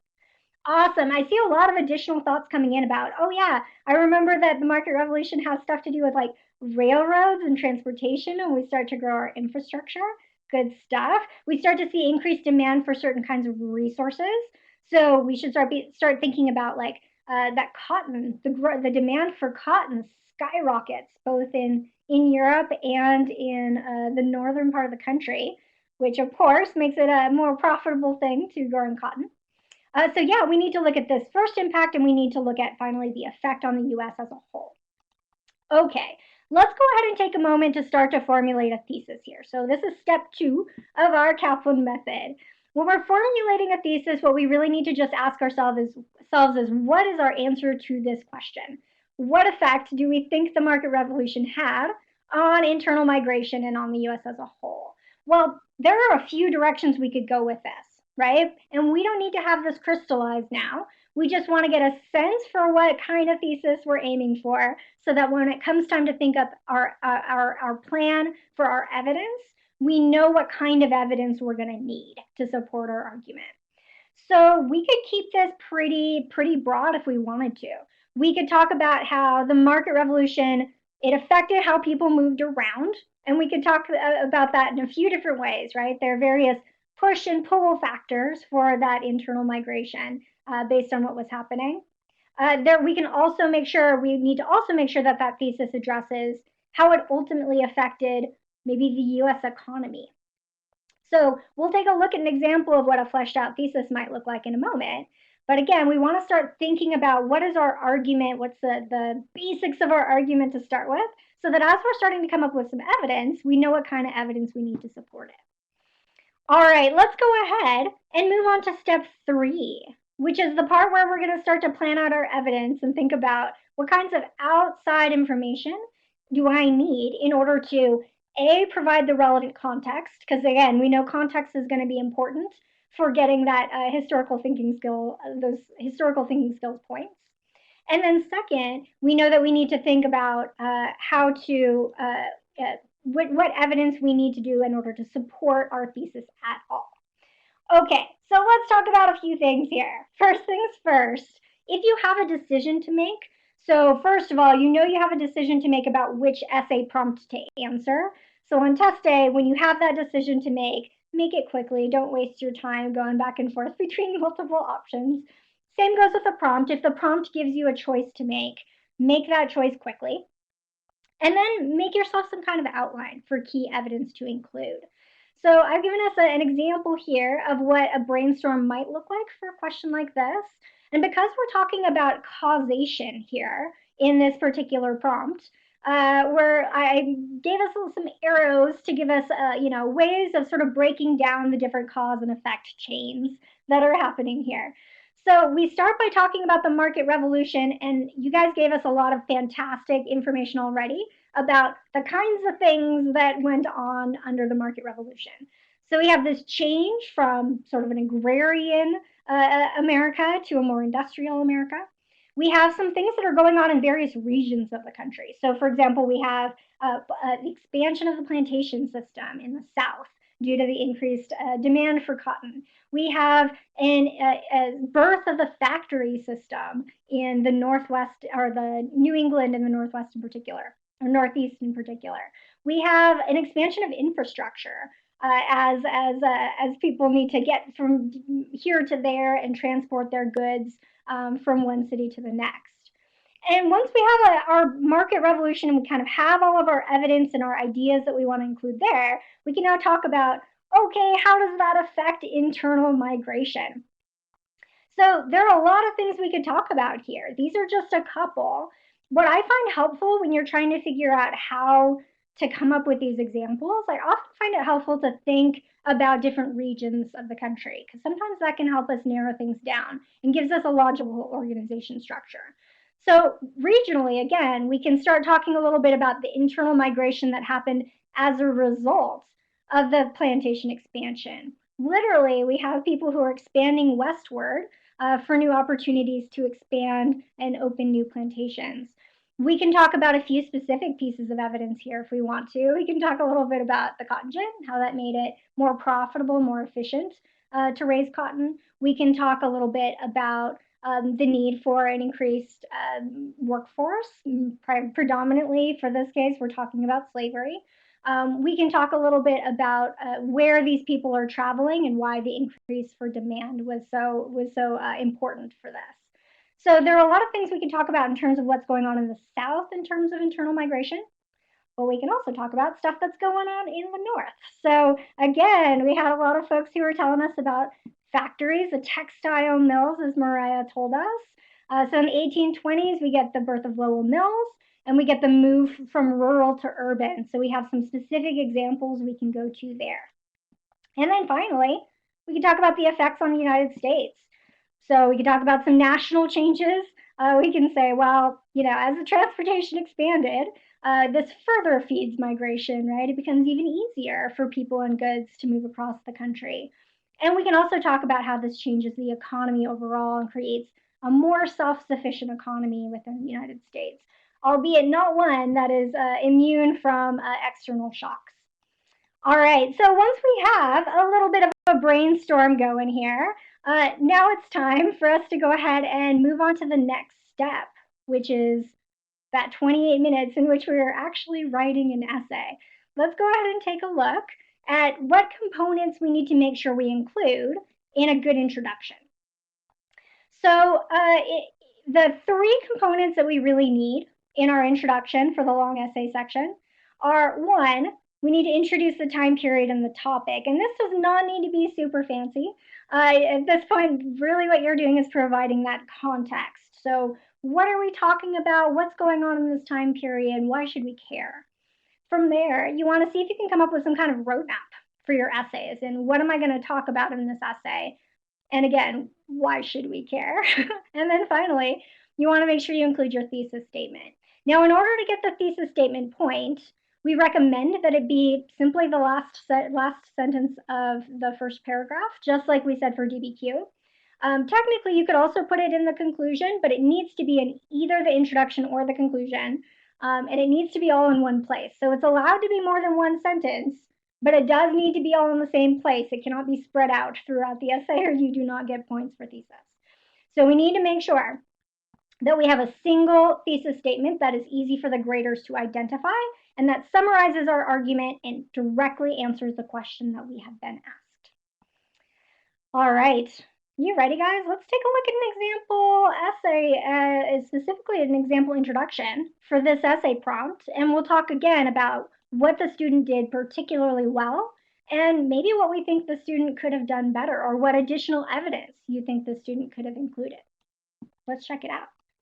Take a moment to read through this introduction and then tell me in the public chat, what did you think the student did well here? Or what additional evidence or information do you think the student could have included?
right.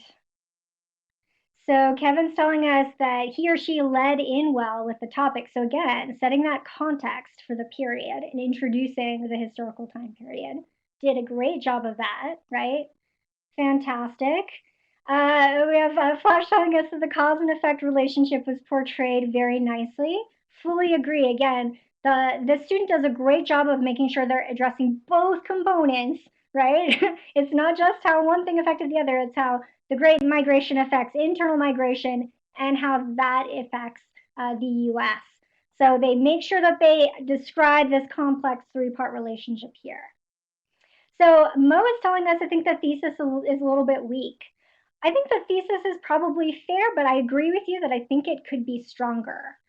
In what ways do you guys think this thesis could be stronger? Let's check it out. So first of all, we should probably identify our thesis. In this case, the student's thesis appears to be this final sentence here, starting with overall.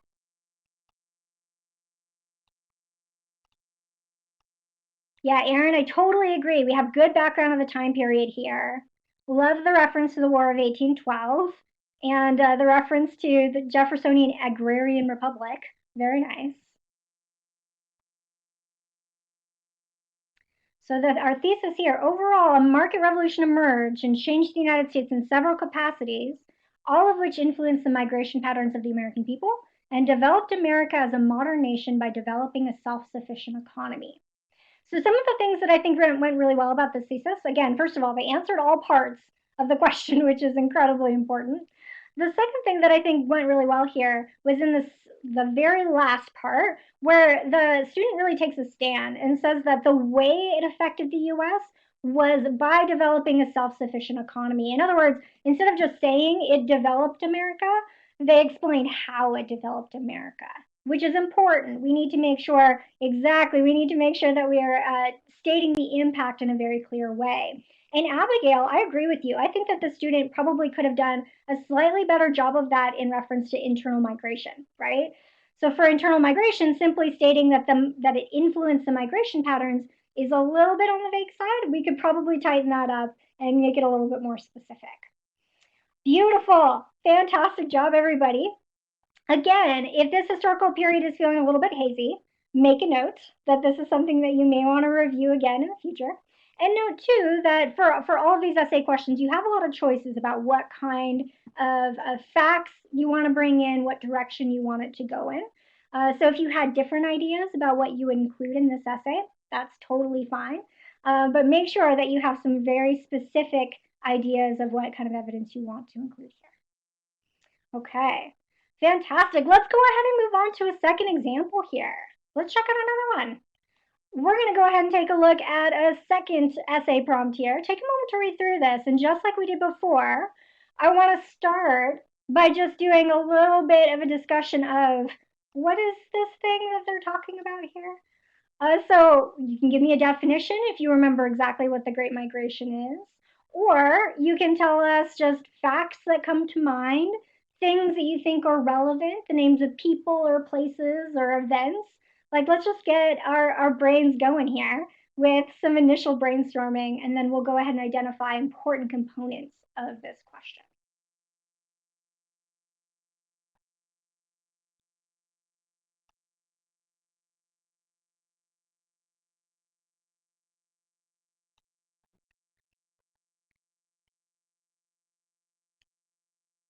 All right. So Great Migration.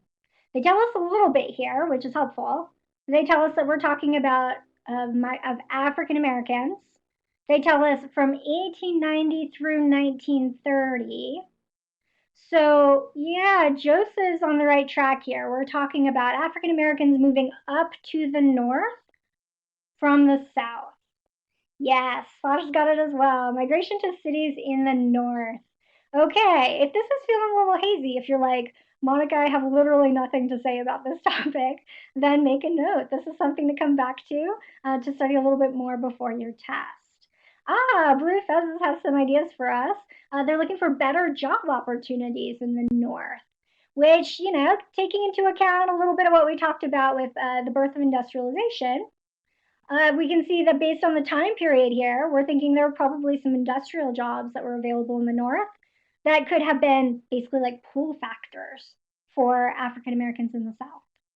Good stuff. Okay, let's take a step back for a moment here. Let's make sure that we answer the full question.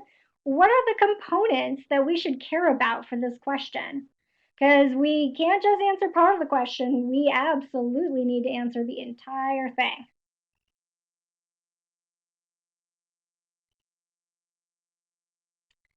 So hopefully we all see the first part here.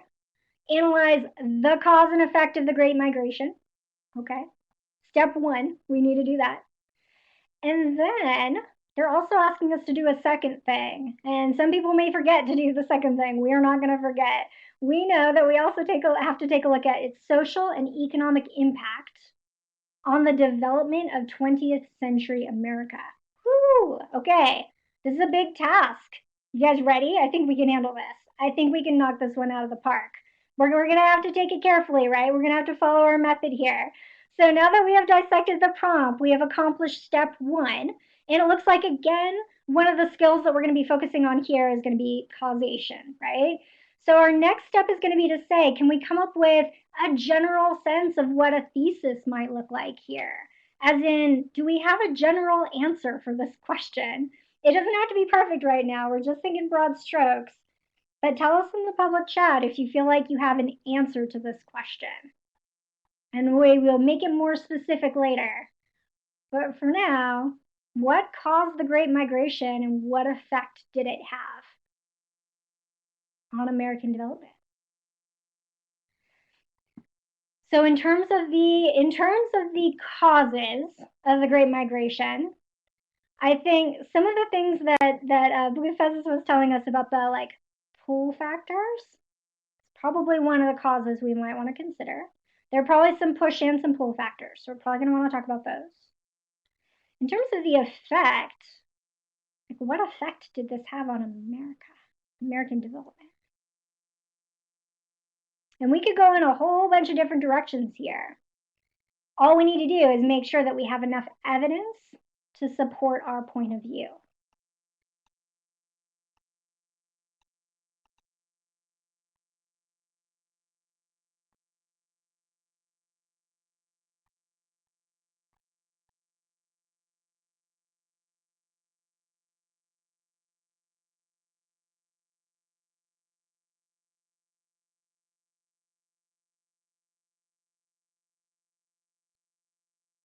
All right.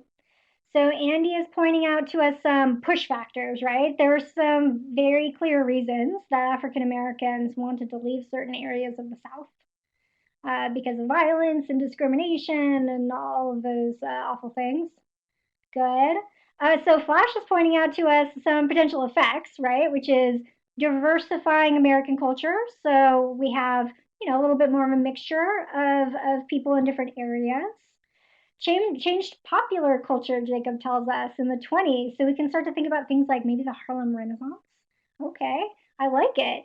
So maybe we could talk about the effects being, if we're thinking both economically and socially, right? Economically, we could talk about some of the changes in economic opportunities for certain groups of people, African Americans especially. And we can also talk about some of these cultural changes, right? We start to get a little bit more of a unifying culture in some of these communities. So we can talk about that and again, link it to things like the Harlem Renaissance to prove our point. Okay, let's go ahead. Now that we have done some brainstorming, some brief brainstorming, just enough to go ahead and create a broad idea of a thesis statement, let's go ahead and talk about some evidence. And Falala is telling us about racial tensions in Chicago riots of 1919. Ooh, you have predicted something that we are definitely going to talk about.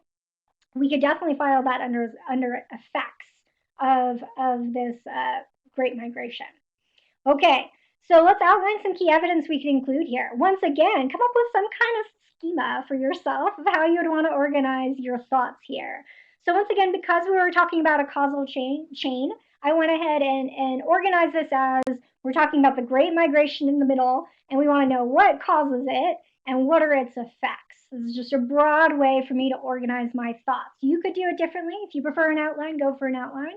But find some way that feels logical to your brain to organize this stuff.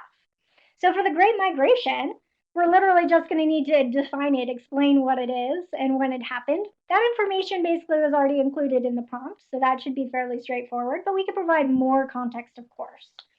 And then we're going to need to talk about the causes. So we have some push factors and some pull factors. And I bet you guys already came up with these because you guys are totally on top of stuff. So in terms of push factors, we have, of course, things like discrimination and fear. We also have things like just lack of economic opportunity. A lot of folks in the South have sharecropping debt that they were contending with, and just felt like there weren't enough opportunities for them to really make a good life for themselves. So those are some push factors. Those are factors that tell us, like, let's get out of here. We also had some pull factors.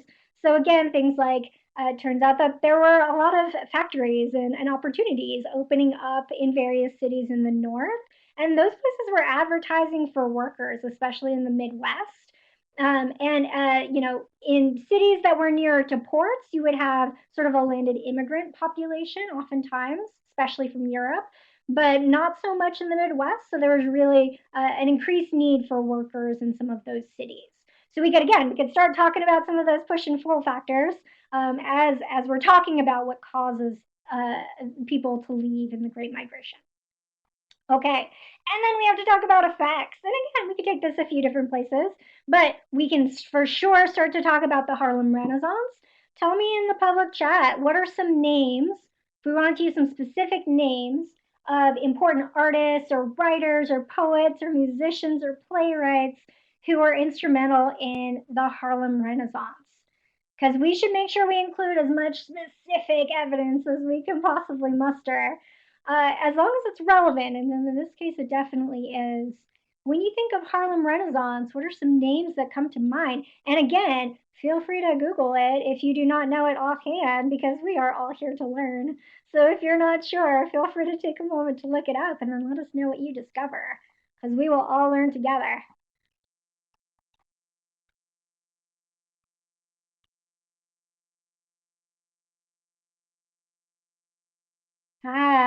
So Desiree starting us strong with Langston Hughes, absolutely.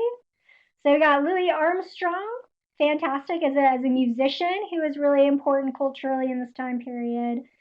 A little bit later in this time period as well. Kevin is telling us Maya Angelou. Maya Angelou, I think probably a little bit later, but we're definitely in the right era or in the right mind frame here. W.E.B. Du Bois, absolutely. We could also talk about Zora Neale Hurston. Is anybody reading Zora Neale Hurston in AP English?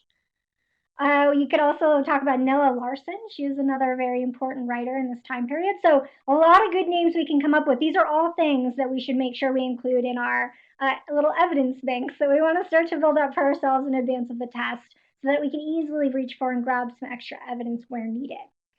Okay, fantastic. And we would want to talk about like the effect of these on American culture, right? It's not quite enough just to say it caused the Harlem Renaissance. We want to also talk about how important the Harlem Renaissance was for creating a more unifying identity and sense of culture, and also, creating, affecting how people looked at different communities within the United States, both externally and internally. Okay, we also want to talk about the economic impact, and there are a few things we could talk about here. So I know that Falala mentioned to us racial tensions start to become something that we're aware of during this time period. We could talk about the economic impact of the fact that some people migrated to the north and found great paying jobs and found greater opportunity. That wasn't universally the case. There were occasionally cities or areas where there were actually more workers than jobs. African Americans were often discriminated against in the North as well. And as a result of some of these things, we see race riots. So we can mention Chicago 1919, otherwise known as the Red Summer of 1919. Okay, so once we've come up with a brainstorm, and again, your brainstorm could look totally different from this. You could include a totally different set of evidence here if you wanted to. But once you have some strong examples that you want to use, your next step is going to be to go ahead and start to write your introduction. So let's take a look at an example of what an introduction might look like for that particular prompt, take a moment to read through the student sample introduction and read through that thesis statement, and let us know in the public chat, what did the student do particularly well, and what do you think you would do a little bit differently to improve upon this?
All right.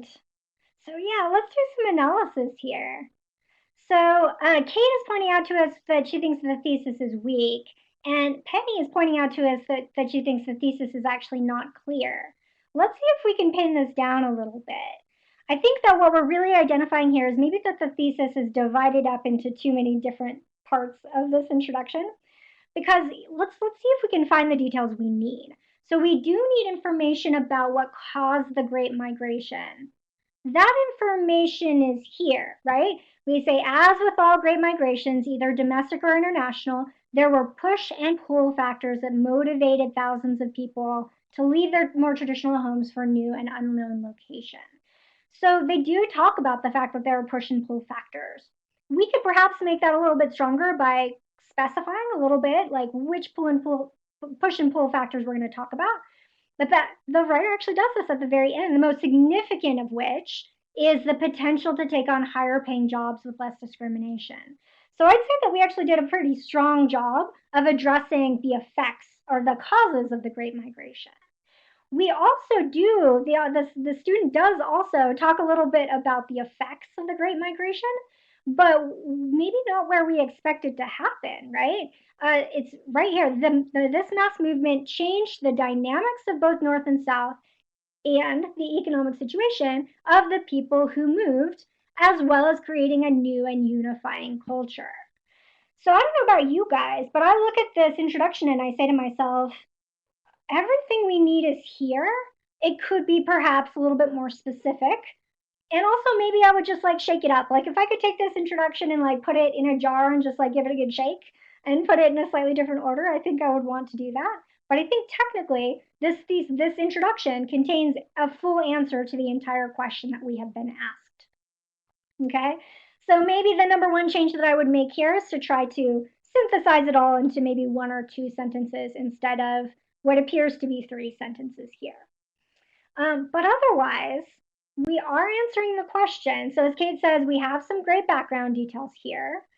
We define what the Great Migration is, so we put it in good historical context, and then we are answering the full question. But again, organizationally, we could perhaps do a few things to make this even stronger. Okay, beautiful job, guys. Now, I want to talk about a few additional points here. The first is that I know a lot of students struggle with one thing in particular, and or two things in particular. One is using these examples in a way that gets you all of those evidence points. So if you find yourself in a position to say, Monica, I use evidence, but for some reason I don't get my full 2 points for it when I do practice with this, maybe one of the most important things that you can do for yourself is to make sure every time you include an example somewhere in the body of your essay, you need to explain how it proves your thesis. Like super duper clearly. Do not expect the reader to be able to understand how that evidence connects to your thesis. You need to actively tell them how it connects to your thesis. So make sure to do that. And then secondly, I know a lot of folks have trouble with synthesis. So if that's you, feel free to give us a Y or a yes if you're like, Monica, the synthesis part is the part that scares me. What I want to make sure I point out to you is that in the section where we're starting to think about our brainstorming, there are opportunities here for us to start to think about places where we can include some notes about synthesis, if that's something that you find yourself struggling with. So, for example, when we talk about effects, we specifically talk about the social impact and the economic impact. We could also definitely try and loop in some additional information about political impact, for example. Or we could start to think about the intellectual impact of the Harlem Renaissance and how this affects, how people look at things, how people experience the world, these kinds of things. So I think that there are a lot of opportunities here for us to extend this to make sure that we include some information about synthesis. Okay.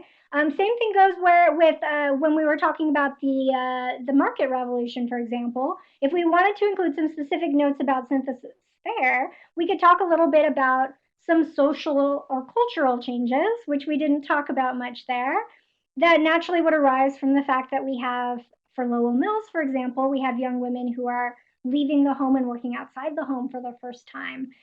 So that has a social and cultural change for sure on the United States. So again, when you're in this brainstorming phase, if synthesis is something that you worry about, if it's something that you're concerned about, look for opportunities during this brainstorming phase to look for different themes that you can incorporate to make sure that you scoop up that synthesis point. Okay. Beautiful work, everybody. Let's go ahead and do a little bit of wrap up here. So first of all, I want to make sure we just briefly review some big takeaways for the long essay section. So takeaways include, make sure that you complete all the steps of the method, and in particular, make sure you devote the full 5 minutes to the brainstorming segment. So again, dissecting that question, making sure you understand what the components are, and making sure you are answering all of the components of the question is crucial to getting good points on this essay. You'll also, of course, need to make sure that you're formulating a thesis, and that can start vague at first, but ideally you want to tighten it up and you want to make sure that it is a historically defensible claim, which means it has to be something that you are able to support with evidence, and that, again, it addresses all parts of the question. And then thirdly, we need to make sure that you spend enough time brainstorming, pulling in that evidence, thinking about synthesis, finding opportunities to use all the historical knowledge that you guys have built up over the last year. And then only after you've done all of that amazing stuff do you start writing, because if you've done this, the chances of you experiencing writer's block is almost zero. So it is going to be worth your time to spend all of that time up front doing the hard intellectual work at the beginning to ensure that you have a strong essay at the end. All right. In the last few minutes, I actually want to talk a little bit about the test day thing. So, hey guys, how long is it until your AP US history test?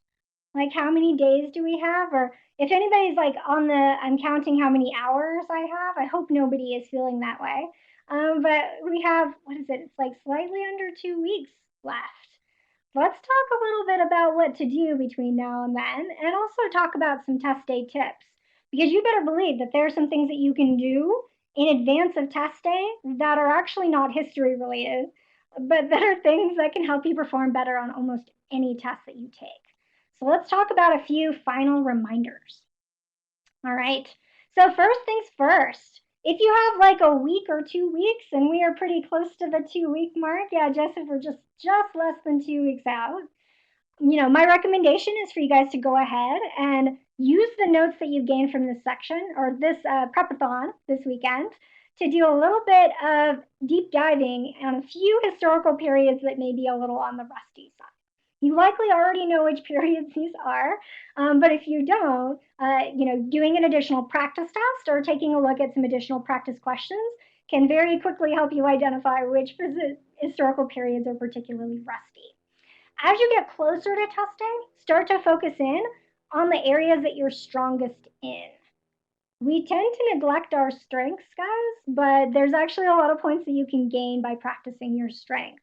So as you get closer to test day, and I'm talking like 3 days out, 2 days out from your test, when you're studying, start to focus in on the stuff that you actually know well and bolster it, make it stronger. It is often easier to gain a few points by focusing on your strengths than it is to focus on your weakness, and it often messes with your confidence to focus on weaknesses right before a test. Let's talk about what to do the night before the test. So I don't know about you guys. I don't know if you're getting nervous right now just thinking about this, but the night before the test, our advice to you is do not study. If you are having like the shocked face right now of like, what? I'm not supposed to study the night before this test. We are serious about this. You should relax and do something fun and something to take your mind off the test. You're not going to learn something at 10 p.m. before the test that is going to make or break your score. All you're going to do is make yourself crazy. So the night before the test, you have our full permission to relax, take it easy, celebrate the fact that you've worked so hard. A few additional recommendations here. The first is get some exercise the day before, especially if you're a person who has some trouble sleeping. We want you to be well rested on test day. And a good way of being well rested is to get some good exercise the day before so that you have an easy chance of falling asleep. The morning of the test, we recommend that you read something to get your brain started. I don't know if you guys have the experience of having like the brain fog in the morning, but I definitely do, where like if you ask me to put a sentence together, it's like 50-50 whether that happens. If you are like me and you have trouble waking up in the morning, read something because that gets your brain going. It gets your brain moving. Doesn't have to be something fancy. In fact, if it needs to be the back of the cereal box, go for it. Just read something to get your brain started. If you're starting to get nervous at this point, and I'm talking the morning of the test, but also like right now, another thing that I want you guys to start thinking about is your celebration.